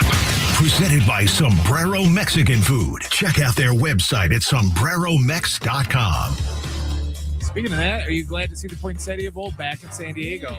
On cue. Well, okay, so I got a couple of things here. There's a reason why I'm glad to see it back, but it's because of the structure that I'm glad it's back. Sure. I mean, first off, I'd be happy either way, because why not have another event at Snapdragon Stadium? All good. No harm, no foul there. But the fact that it's the best team out of the current Pac-12 versus the legacy Pac-12, I think is phenomenal. I think that makes for a great storyline. Listen, if San Diego State's in it, it's going to be awesome. It's going to be bonker. I mean, who do they play? They can play Stanford. They can play Cal. They can play Arizona. There's a lot of good schools that you can go up against. You kind of make it a little personal as well. Like, you're coming into our house. That's what I was going to say. It's very rare in today's college football now to get a P4 opponent. It's harder. It's not rare. It is rare. It's harder to get a P4 opponent in. It used to be San Diego State in the last decade, Stanford at home, Arizona at home, Arizona State at home, UCLA at home. That's all since I've been covering San Diego State for 10 years. But look now at their future schedules, and they're a little more tenuous with what's to come. They may get some of them. They may not get some of them. So this is potentially an opportunity where you're playing USC at Snapdragon Stadium. And this is again, I go back to it. It's like, yes, I want the Poinsettia Bowl back, but I think more importantly, I like the structure of how they did it, because I think it will make for interesting games. Listen, if it's not San Diego State, for whatever reason, it's not San Diego State. It's Boise. It's Utah State taking on Stanford, something like that. Like, I do think it's also good for the Pac-12 conference. You know who could be really good for is Oregon State or Washington State, who participated with those other 10 schools for the better part of 50 years. And you know they're asking for, we want a shot at you. Yeah, imagine like Washington State, USC. I'm just making it up. I mean, that's like they pulled each other apart, so to speak. There's been a lot of animosity. But there's also the animosity of San Diego State that was never let into the Pac-12. That too. Next question, Alan and Brent. And this might be the most random question in the history of the wrap. Yep. What's too early of a golf tee time? I'm glad you asked that. Here's what you want to set this up real quick. You're going to play golf tomorrow. Just asked me randomly at the break. By the way, I mean, you're doing a show. I'm traveling tomorrow. Yeah. You're doing, you're working with Brent. Yep. And you're like, yeah, let me get out of the links tomorrow. I'd be like sitting there just prepping all day long for the big show. Relax. We'll be okay. So here's what happened. I am like maybe 10 minutes tops away from Balboa Park Golf Course, which I didn't even know about the course until I started taking my dog to a dog park that's right there, and kind of maybe started using the course for other personal uses. Okay. Balboa Park Golf Course is there, and I started looking at tee times, and I still haven't golfed yet. Like I haven't golfed in probably over a year, maybe even more than that. They had a 7:12 a.m. tee time tomorrow. Now it's a 9-hole, so it's nothing crazy. We're getting 9 in tomorrow. But your score's gonna look awesome. You're like, I shot a 60. I'm like, wow, that's incredible, dude. You know how people are with golf. Like, oh, I know. People who golf, they're out there freaking 6 in the morning, especially 6:30. here. I'm not. I'm not a crazy golfer, but it is so hot. Get out there to 7:12. Hey, that's a good point. I like that. It's not a bad game if plan. It was like, if you told me it was 5:49 a.m., I'd be like, dude, that's ridiculous. And it's 9 holes. I'm playing 9. No, I actually like it. Now, am I going to do that at 7:12 in the morning? Let me answer that for you. No. Would I do it at 8:12? Not necessarily, but by 9:12, I'd be out there. It takes that long? I don't play. This is just me theoretically speaking. Yeah, what time do you go to the gym at? You go like at 9, 8:30. Yeah. 8:30. Is it too early, Brent, or you think that's good? I don't think it is. My dad's a big golfer, and if they like have scrambles or something, he'll go at like 6 o'clock. They hit them early, and these golfers, they they don't care what time. Yeah. Now, serious question. Yeah. 9 holes. It's not a par 3 course. It's a 9-hole course. It's not a par 3 where they're all like 90 yards or 120 yards. Could be. I don't know. Because I was going to say, what would you shoot? What would you this. shoot on just 9 golf holes in general? A normal golf course. Yeah, I'm definitely not the guy that's like, I'm keeping score and everything is. So I don't 35. 35. I have no idea. Per hole. I do want to start keeping score. I do want to kind of start figuring out just how bad I am or how decent I am. You should create a website. Okay. And post your scores There every you go. time you go out there. AllensGolfScores.com and get some sponsors. Why did you give them the website? Somebody's going to I already grab bought that it for you URL. for your birthday, which I'm not sure when that is. Next question. It'll be a surprise. Do you guys like baseball's new free agency proposal? Yeah, I like it. It's just going to be delayed by a year. That's the reality of it. But I do like it. I like the idea and the concept. I like that you try to get some type of a frenzy going in Major League Baseball. Here's what baseball needs. It needs more storylines around the game and around free agency and around player movement. And I think that could be one of the big. Can I give you this? Imagine this happens. Imagine there is a cap and a floor. Let's just use both. Let's say there's a cap and a floor in baseball down the road. And now all of a sudden it's like, hey, that team's got 60 to spend this summer. That team's got 80 to spend this summer. That team's got 40 to spend this summer. It will actually make it exciting because you're now bidding against all these other squads. Names are going to start getting rumored everywhere. You're not going to hear the Paul Skeens he's a free agent he's a free agent in 3 years. So Pittsburgh's got to trade him now. You're not going to hear that as much. Here's what I would like, because you don't get this in baseball. I would love contract for contract trades of major league players. Like you get in the NBA and you're like, that's so bizarre. But like, imagine you move like Bogarts for Devers, because some of it is on field, but some of it is also like, hey, actually like San Fran needs to take on money or they need to dump a little money. Like, I love the idea of big leaguer for big leaguer trades, which you see in a sport like the NBA. Tell me if you like this. I'm going to give you an example. Yesterday, this was one of the rap questions about Jonathan Kuminga. Yeah. Kuminga signed a 2-year deal. Right. There was a player option. The only way the Lakers could have got him is if they did a sign and trade, and they would have to include a third team as well. It's a little complicated. I'm not telling you it's not. Dude. But it made it like Minnesota's got a shot. Right. Who's got a shot, you're saying? Lakers got a shot. Chicago's got a shot. Yeah. Portland's got a shot. It wasn't this. Yeah. I see what you're saying. One squad gets it. Yeah. No, I see what you're saying. I like the idea. Again, I like the idea of shortening free agency. I'm a big floor guy. I'm not vehemently opposed to a cap. I just wonder how they'd institute it with teams maybe over the cap right now. Maybe it's grandfathered in. I am a floor guy. I'd like to see a floor in Major League Baseball. Next question. Are you concerned about the Padres' offense? What offense? I am a little bit, to be honest with you. And I am because of this. It's not like the Padres just, hey, they're on a bad stretch for a couple of weeks, and that was it. My concern with the Padres is I saw a good portion of the season where that offense was doing nothing. Yeah. So they were phenomenal. They've had a great run. Let's give them all the credit in the world. They're back into the mix here because of their offense. They're one game up in the wild card because of their offense. But John, when it's like I've seen this before already this season, so how could I not be concerned about it if it's kind of rearing its ugly head again? Now it's a short sample size, and let's not overreact to it. But yeah, I got a little bit concerned. I got a little concerned with some of those individual players. I'm concerned because it's the Padres, and I've seen it all play out. There you I go. remember last could be the September right. when it was right there for the taking. They win 93 games, they win the division, and they couldn't do it because they didn't play well down the stretch. So yeah, I'm concerned because, of course, you're concerned because you watch the Padres each and every game. So there's reasons to be concerned.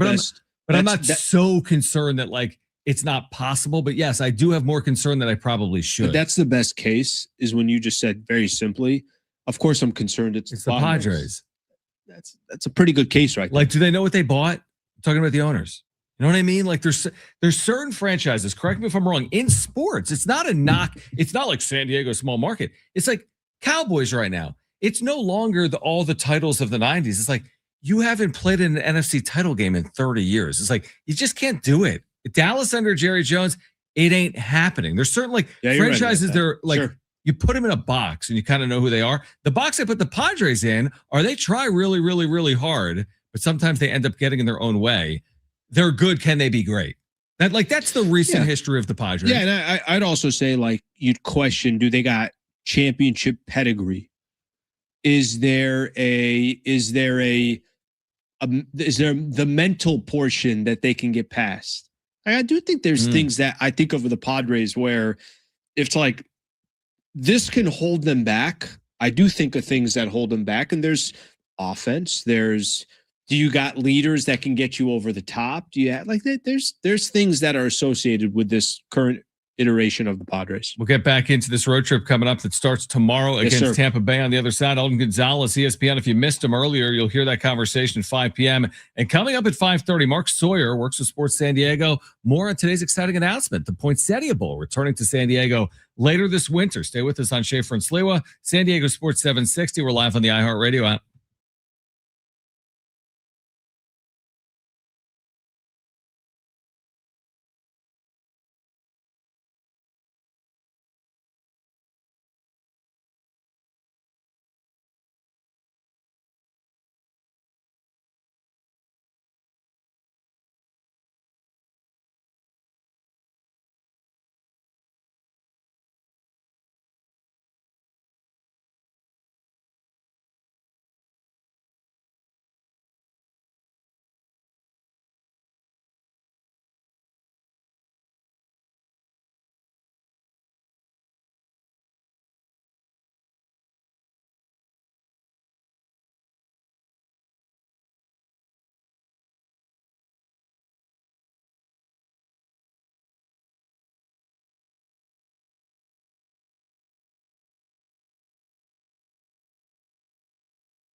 Teachers make a difference each and every day. Now's your chance to say thank you. iHeartRadio's Thank a Teacher, powered by Donors Choose. Nominate an outstanding public school teacher who goes above and beyond for students. They could be one of our $5,000 winners for classroom supplies and resources. Teachers give so much now. It's our turn to give back. Nominate a teacher at iHeartRadio.com/teachers. That's iHeartRadio.com/teachers. All right, Alden Gonzalez, ESPN, great baseball reporter and writer, will join us coming up at 5 p.m. Where did we land yesterday as the Padres get ready for the Rays and game one of that 3-game series tomorrow afternoon? Where did we land on the road trip? Did we say we're signing up for 3-3 or we're not signing up? I think we got greedy and it wasn't confident at all. We're like, no. 3-3 is not good enough. I think I might change my opinion. Are you back at 3-3? Is that bad? It's like tucking my tail between my legs. I don't think it is. I think what it is just it's slapping San Diego right across the face. So if you want to just slap the city across the face. Is 3-3 that bad? No, it's not that bad. The problem is this is what we've determined because of what Arizona is going to be doing and who they're playing. We think that they will gain ground on the Padres if they go 3-3. That's what we think. Right. They got Philly next. You're right. They Philly. That's the thing. I'm not so sure. I'm with you. And yes, San Francisco sucks, but you're playing them 4 times, which means are you really going to win all these games? No, but they'll go 3-1. 3-1 would be a problem potentially. Then if they go 1-2 on the other side, they go 4-3 too. You're only losing half a game. You go 3-3, you lose half a game. I just wonder, are we heading for the inevitable? You know what the inevitable is? The inevitable. Did you miss another shot? You made it. Brother, at the left. Yeah, you are. I no longer use the right. You didn't play basketball in any professional league, even overseas? I did. I played in Turkey. I was in Istanbul 3 years. That's what I thought. What years were those? 2003 through 5, 8, and 11. That's hilarious. I skipped years. That's hilarious. What were we saying? Oh, are we inevitably heading for a 3-game series at Petco, which is a playoff series before the playoffs? That would be the winner of that series goes to the playoffs. Is that where we are heading? Potentially. The winner of that series goes and the loser doesn't. I'm not I think you do. I mean, if you'd asked me this question a week ago, I would have told you, I think the Padres are going to pull away from Arizona. Okay. Yep. A week ago. Now I would sit here and tell you that series is probably going to be the determining factor, but it doesn't have to be every single game doesn't have to be the determining factor. You can walk into that Friday, clinch Friday, and it's over, right? Like that's my goal. My hope is that they have at least, if they can have the final 2 games of the regular season, by the time you get to game 161, are we done? Can we start where you want to be, right? By the time we get to 161. So that means they've got to. So Friday night, clinch it. Do it in front of Petco. 3 up do the with whole 2 to thing. go. Yeah, that's. So heading into the series 2 games up, which I'm cool with. It's a lot better than heading in even up. Are we? You still have to win a game in that series. Are we getting greedy? Yeah, but that's okay. I agree. Win a game. I agree. Go win a game then. I agree. You're gonna be at home. The place will be electric. Wait, you were saying, are we getting greedy with what? Going to the playoffs? Yeah, no, just listen to our conversation. We're like, clinch against Arizona and way before we have to play Arizona. It's a 1-game. There's a 1-game separation between the 2 franchises. Yeah. And you got 3 games against Tampa coming up. And you told me that Arizona's schedule on paper is easier based on winning percentage than San Diego's. Yeah, pretty, not significantly. It will all change once you play Tampa. Yeah, exactly. You play Tampa and then it will. But the other thing is with the 28 remaining Padres games, we went through this exercise yesterday. About half of them are against. More than half are against teams over 500. And we're counting, I think, Nationals, which is right there. No, we're counting Miami. Oh, yeah, that's right. Miami was 1 up. Yeah. No, so I don't know. I think that what I'm going to here's how I'm going to treat the 28 games. I'll assume it's coming down to the Arizona series. That's not a negative thing to say because maybe they'll be well positioned. But that could be, I would assume too that you're not going into that. By the way, there's other factors. You got a 3-game set against the Dodgers right before in LA. Yeah, that's right. Oh, yeah, that's a good point. And I will tell you, and you know this as well, Dodgers ain't trying to help anything. And who knows the position the Dodgers are going to be in. They might probably be clinching then. But they could be clinched or they could be still trying to get the 1 seed. Yeah, you're right. Fighting against Milwaukee or whatever the case is. So they're going to have something to play with. You're going to be, it's kind of interesting here because it will almost feel like playoff baseball in your final 6 games before you actually potentially start the postseason. Would you take right now? We're fast forwarding 22 games. Okay. The date is whenever the Padres go to Dodger Stadium. Okay. September 22nd, I Mhm. think. And the Padres are right where they are today. 1 game up. 22 games came off the calendar. They lost no ground. They gained no ground. Would I take that? I would not. No, I would You're not asking take for that. trouble there, aren't you? Lose a series in LA, asking for trouble. Yeah, gotta be two you're up. right. September 22nd, by the Yeah. way. So you call look, Tuesday, Wednesday, Thursday Yeah. in LA, Friday, Saturday, Sunday or here against Arizona, and then that's it. Yeah, I'm not taking a 1-game lead going into that Dodger set. I'm not. And frankly, a 1-game lead going into the Arizona set kind of means nothing as well because you still have to take 2 or 3. literally means nothing. Because if You you have to lose take 2 or 3. Yeah, that's exactly right. So you it got to really be 2. is- You want to be 2 up at least. Got to be up 2. So you would take being 2 games up on Arizona with 6 to play.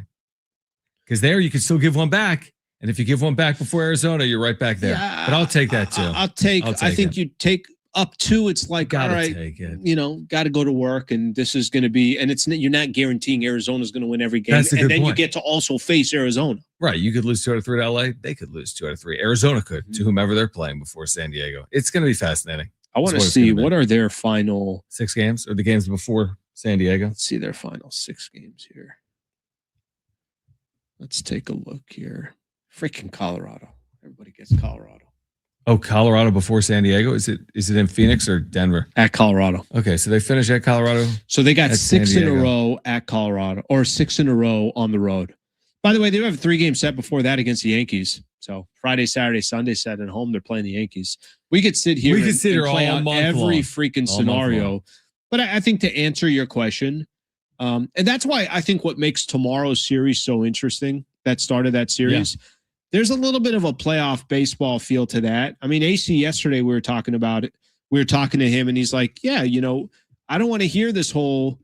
He had an interesting point about, yes, I understand the Padres struggle against good pitching, but he's like, all teams will struggle against good pitching. It's good pitching. Yeah. But I think you pulled up a stat. Remember we it's said like Padres are 1-12 and they're Arizona was so- 3-4 or something like that. I mean, Kevin, and he might have written about it today in the newsletter. I haven't checked, but he said he was going to look it up. He's like, well, a lot of teams are bad, to your point, against good pitching. But like 1-12, these other pitchers aren't winning 94% of the time. You give me like 4-6. Yeah, I'm we're like, in the okay, you're 40, conversation. it's fine. It's like, okay, you're only winning 40%. 1-12 tells me you're You're ain't winning getting past that 6% wild of the card. You're not getting time. through that wild card. That's what I'm saying. All right. Alden Gonzalez. Yeah. On the other side to kick off hour 3 here on Schaefer and Slay, a great baseball reporter. He was at the Jose Feliciano Kwanzaa Jones press Interesting conference. conversation. Really good conversation. You'll hear from Alden Gonzalez on the other side from ESPN here on Schaefer and Slay with San Diego Sports 760. We're live on the iHeartRadio app.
Here's what's trending from the iHeart Sports Network, presented by iHeartAdvertising.com.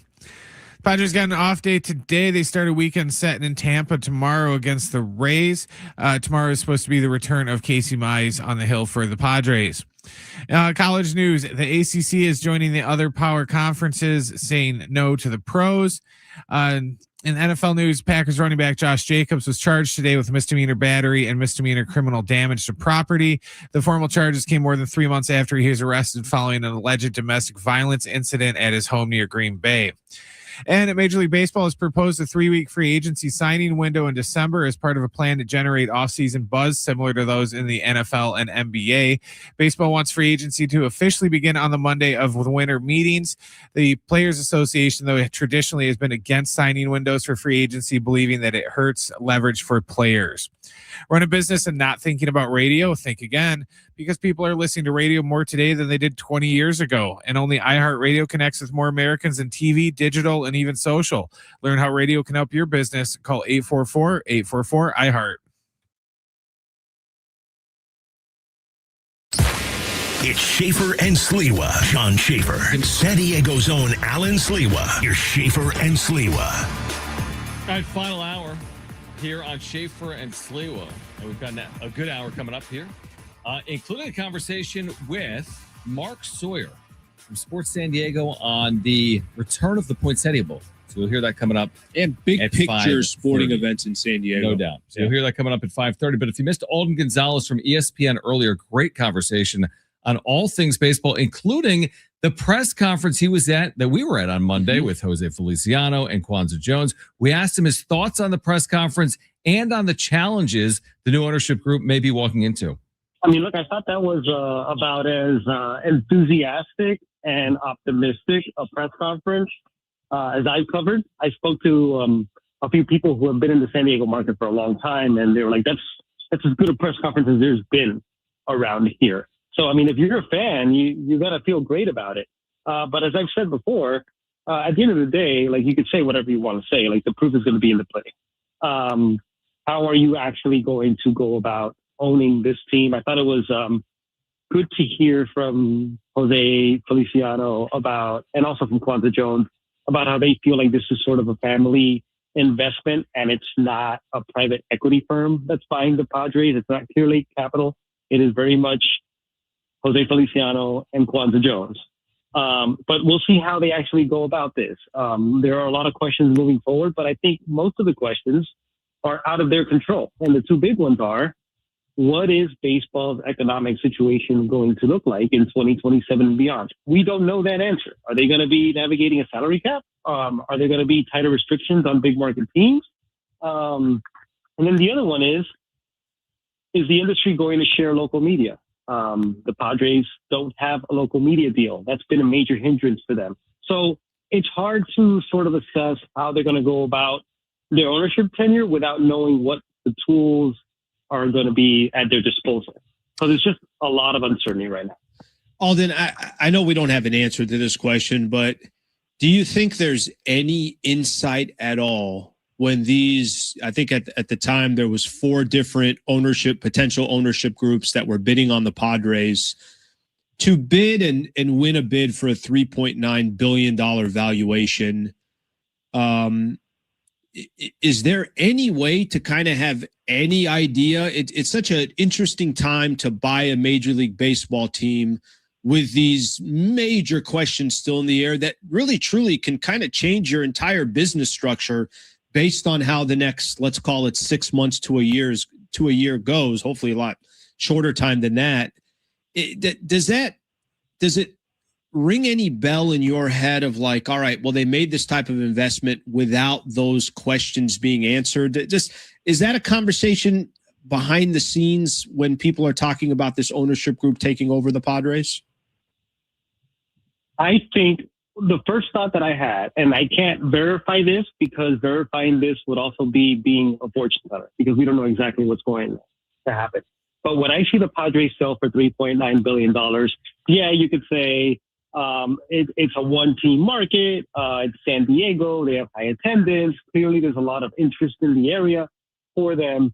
But when I see $3.9 billion, I think a big reason for that is because they are fairly confident that the local media situation is going to get cleared up. Is it going to get cleared up in 2027? I'm not sure, but at the very least after 2028, which is when MLB wants to centralize all the rights and sell them and thinks they're going to make a lot of revenue because of it. And I spoke to Eric Gruber about this after the press conference on Monday, and one point he made, which I agree with, is that there's no team that would benefit more from the centralization of local media than the Padres.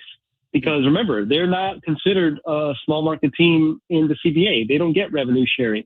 And then they also don't get local media money. So all of a sudden, if that picture gets cleared up, it changes the financial picture of this franchise. And, you know, we saw how it changed the financial picture for this franchise in a negative way when they lost their local media deal.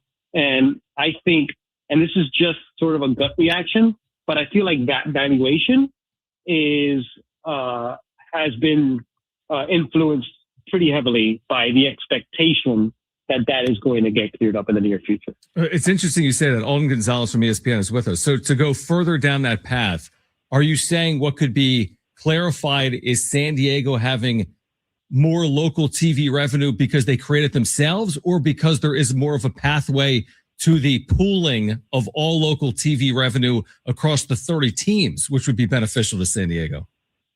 I think it's the latter. Okay. I think it's very simply the 30 teams, at least for the next 2 years, 2027 and 2028, essentially putting all their local media money in a pot. That includes the Dodgers. And by the way, Rob Manfred said this at the owners meeting. Mark Walter is on board with doing that himself. All teams putting it in the pot, distributing it among the 30 teams. And then after 2028, all those rights get sold. And that's when MLB feels like it's going to make a lot of revenue, and that's going to pick it up even more. Although I'm trying to get a perception as best as I can. I think you're the right person to ask about this. You know, we might look at the Padres through one lens, and frankly, it's tough sometimes to be objective when you're in San Diego. But when people look at the Padres, do they look at the Padres as, hey, look at this team, of course, under Peter Seidler, and Peter Seidler kind of starting all of this. Look at this franchise who is doing everything they can to win. Payroll obviously increased for years, and yes, it's kind of paused here for a second. They also got a lot of guys under very expensive AAVs for a number of years to come. They use their farm system to really just improve their current team, and I don't have to tell you, AJ Preller is not shy of trading away young assets. Do people look at that across baseball and say, hey, this is how I want my baseball team to be ran? Or do people look at that across baseball and say, what are they doing in San Diego? Like, I feel like I hear it both ways, and I'm not sure if I have a full understanding if people appreciate what the Padres are doing or if they think what they're doing is careless. I think rival executives are a little skittish about how they do things and selling off prospects and stuff like that. But I think fans, and especially players, appreciate what they're doing, investing in the product. Think about the time we're in baseball when MLB is pushing a salary cap because it says that other owners can't compete with big market teams like the Yankees and the Dodgers and the Mets. The Padres, in the players' minds, have offered a blueprint for why a salary cap is not needed, and particularly Peter Seidler. And the fact that he invested in the product, he was not afraid to absorb losses financially on a year-to-year basis because he felt like if he put a good product on the field that fans can get excited about, then fans would show up to the ballpark and your revenues would go up. And then eventually, worst case scenario, you can sell the team and make a much greater return on your investment. Like I asked Manny Machado about this the other day, and he's like, I wish I could get into a business like that. And that's the perspective from the players is you invest in the product and then you reap the rewards from it. And in their minds, this is not just a San Diego thing. In players' minds, and I think a lot of fans, this is something that other owners can do. Maybe not to that level, but they see it as something of a blueprint for other franchises to follow because it has clearly worked so well in San Diego. They haven't won a championship yet, but I mean, you guys know that market better than me. Look at the turnout on a day-to-day basis and look at, the team sold for almost 5 times more than it was purchased for 14 years earlier. Alden, I'm a quick follow up on that. Isn't there part of also like a disadvantage there of when the players are saying, yeah, why don't you just do it like the Padres? I almost feel like, God bless Peter Seidler for wanting to compete. If the Padres were in a different division, I don't know if he would do it to this extreme. The problem is he's trying to go toe to toe with a market. You just can't. Like you can't just do it the way the Dodgers are obviously doing it. And hopefully this is a personal, my personal hope is that there's just more balance in baseball. So there doesn't have to be such crazy discrepancies. But I almost look at that and it's like, I don't know if the Padres would do this if they weren't dealing with a team that's 2 hours north that has unlimited finances. I don't know if they would do it this way, but I think for Peter Seidler, he probably thought this is one of my paths and might be one of my only paths to compete. So there's a part of me that like hesitates that the Padres are a perfect example for everybody else. No, and look, I'm not saying I even agree with it. I think there are flaws in that argument. I'm just telling you that's what I hear from players the most. But yeah, I think you're right. I think there's something to be said for the fact that, Peter Seidler once called them what was it, the dragon up the freeway? I think absolutely that they had an influence in them. And I don't know that other teams would sort of copy that model. But if not for the Dodgers being what they are, I don't know that the Padres would have elevated themselves to this place in their franchise. And I think, when Jose Feliciano said the other day, when he said on Monday that they're going to spend within their means, I think that's a very sort of pragmatic, judicious thing to say. Like, yeah, sure. Like everybody's going to spend within their means. But I think it made a lot of Padres fans skittish because what made Peter Seidler so great and so beloved was that he didn't spend within his means in a good or a bad way. Yes, well said. One more, Alden, before you go. We appreciate you taking time. I think the question isn't hard to ask, but I don't know what type of answer you can provide because I think it's a tough one. What's the impact of this federal investigation on the Dodgers and Mark Walter, in your opinion? I don't know. I think we're going to have to wait to find out. This has been a topic that is kind of it's not anything I've ever really had to cover, like the financial world like that closely. Right. I think it's very interesting that the CEO of the Dodgers has come out twice in the span of 8 days to say that the Dodgers are not for sale. Yep. And I don't know if he knows that for sure. I think we just have to wait to see how this plays out. And the thing with this is, look, the playoffs are 5 weeks away, and the Dodgers are trying to become the first National League team to ever win 3 consecutive championships. But whether it's fair or not, whether it's right or wrong, like the cloud of this investigation and the thought from other fans of whether the Dodgers have been funded in a fraudulent way because of the federal prosecution that's looking into Mark Walter's business dealings, that's not going to go away. Like, this is going to be a cloud hovering over the Dodgers whenever it is that federal probe concludes itself. So what's it going to lead to? I don't know. I wish I had a better answer for you. I don't think anybody knows right now. Alden, great reporting. We appreciate your insight here in San Diego, and we look forward to doing it again at some point down the road. Thank you, guys. Take care. All right, good stuff there, right? Alden Gonzalez. Yeah, it kind of just a conversation that can go in so many different ways, and a lot of unanswered questions in regards to the future of baseball and the future of the Padres too. Like I think what he was talking about with potential TV money and the opportunity in front of new ownership. And I think it's impossible, you and I have said this, that they don't have some kind of indication of, hey, here's what baseball can look like over the next few years, which is why that $3.9 billion evaluation. All right, we touched on what MLB pitched today involving like a free agent frenzy period, a little bit like NFL free agency and NBA free agency. What would the impact be on Major League Baseball? Plus, coming up at 5:30, Mark Sawyer, Sports San Diego, on the future of sports in the city, plus the reintroduction of the Poinsettia Bowl this winter at Snapdragon Stadium. He'll join us coming up at 5:30 here on Schaefer and Sliwa, San Diego Sports 760. We're live on the iHeartRadio app.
All right, just one last quick reminder.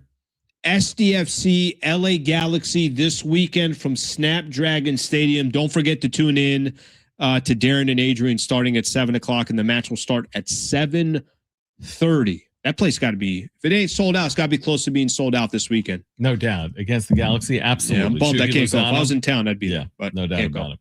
All right, coming up at 5:30, Mark Sawyer, VP External Affairs for Sports San Diego. They make the exciting announcement earlier today. The Poinsettia Bowl is back. It'll pit a current Pac-12 team like San Diego State against a quote-unquote legacy Pac-12 team like Let's go. USC I'm in. or Oregon or Washington. So we'll talk to Mark Sawyer coming up at 5:30. You just found something related to SEC football as we continue to have this discussion about the idea of guys that are currently in NFL training camps potentially returning to college football. We were just having this conversation earlier today. Even this morning, you're having a little side conversation with JD Wicker of just talking all things, right? State of college athletics. State of college athletics. What did you tell me? And can't remember if you told me this on air or off the air. What did Sean? What did Sean McVay say when asked? He's like, about I feel this? I feel like I'm taking gummies. That I'm being asked about my players in the NFL returning to college. As in, it's never meant to be that way. Basically saying, like, how can this be a conversation? What are we talking about? Yeah. All right, here's the latest. I just saw this on ESPN. Here's the title, and then we'll try to dumb it down here a little bit because it's not easy to comprehend all the stuff that the changing landscape in college athletics. Judge's order prohibits SEC from blocking athletes' return. A Dallas judge says the NCAA and SEC cannot stop certain former pro athletes from returning to college sports. That includes players currently on NFL rosters, including, he names a wide receiver for the Cowboys. 2 Chiefs players are also on that list. The NCAA recently changed its rule to allow athletes to play 5 seasons instead of 4. Some players had already turned pro before they knew that they might be eligible for a 5th college season. So it sounds like what's happening or what's being put into play is you got a number of athletes now suing the NCAA that are basically saying we didn't know we could still be eligible. We're in the NFL. That wrinkle I did not know. I did not know that wrinkle that a lot of these guys thought, well, I can't go back to college. But now and then the rules changed. That adds a wrinkle that I wasn't aware of. I agree. I'm just trying to compare it to something else in life, Alan. I know we had this conversation within the last day or two, but it's just like certain things work in certain directions and certain directions only. You don't go back to kindergarten. Like you don't go like just your mind. It's hard to wrap your mind around the idea of kind of quote unquote going back or backwards. Because the belief was always when we were 7 years old, it was, I want to play in the NBA. I want to play in the NFL. And when given that opportunity, you would turn it up to go back to college because of financial gain. It's just a very odd circumstance we're all in. Has to be resolved congressionally, right? Ultimately, if you don't get a congressional bill, every time LSU is mad, they go to Baton Rouge judge and they get the stay. They're always going to get their way. No, in Baton Rouge or Tuscaloosa. wild corruption in that. Right? Yeah. Alabama doesn't get their way. Go to the Tuscaloosa judge. Texas A&M doesn't get their way. Go to the College Station judge. It's ridiculous. The Lakers don't get their way. They go to California Supreme Court. That's absurd to consider. Of course it's absurd. It's absurd. Of course it's absurd. Yeah, the bigger issue I have, I mean, we've been talking about this. What's the thing going on right now with these international players? It's this whole holding pattern, right? Because all these programs, including San Diego State, signed these Euros that played professionally. Yep.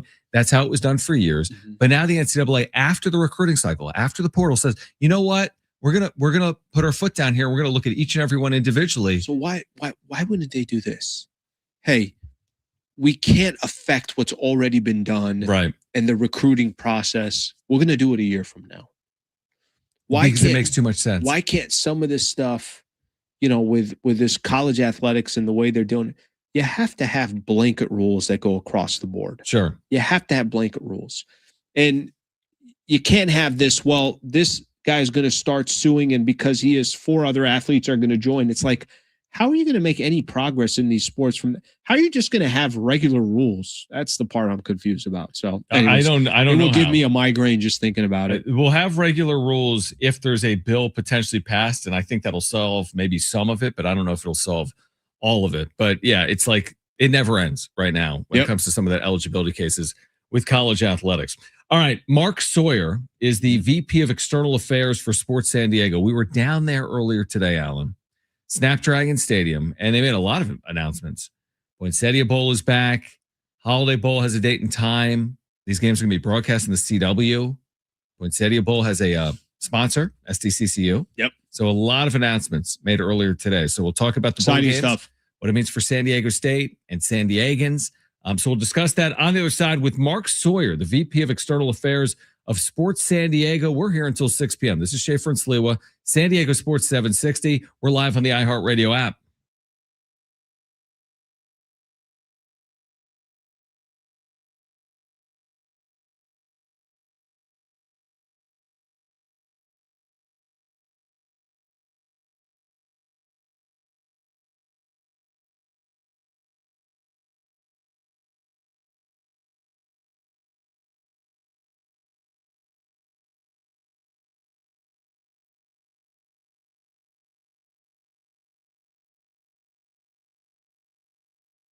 All right, something big is coming on September 2nd. DraftKings Game Day arrives with massive deals, exclusive deals, and an all-day celebration built for sports fans. The countdown has begun. All roads lead to Game Day. The DraftKings Sports app is now live in all 50 states. That means California from Texas to Florida. Every fan is in on the excitement. One app, every sport, all 50 states. DraftKings Game Day is yours. Remember the date, September 2nd. DraftKings Game Day is the kickoff of a new season, a new era, and the biggest day in sports history. Get pumped and get ready to celebrate. New DraftKings customers, sign up with the code SD760. Spend $5 to get $200 in rewards within 21 days. That's code SD760. In partnership with DraftKings, the crown is yours. Event trading offered by DraftKings Predictions, a CFTC registered introducing broker. Trading involves risk of loss. Market availability varies. Eligibility restrictions apply. $50 every 7 days via click to claim, issued in non-withdrawable predictions dollars that expire in 1 year. Terms dkng.co/predictions promo, nationwide based on sportsbook predictions and free-to-play sports contest availability varies by state.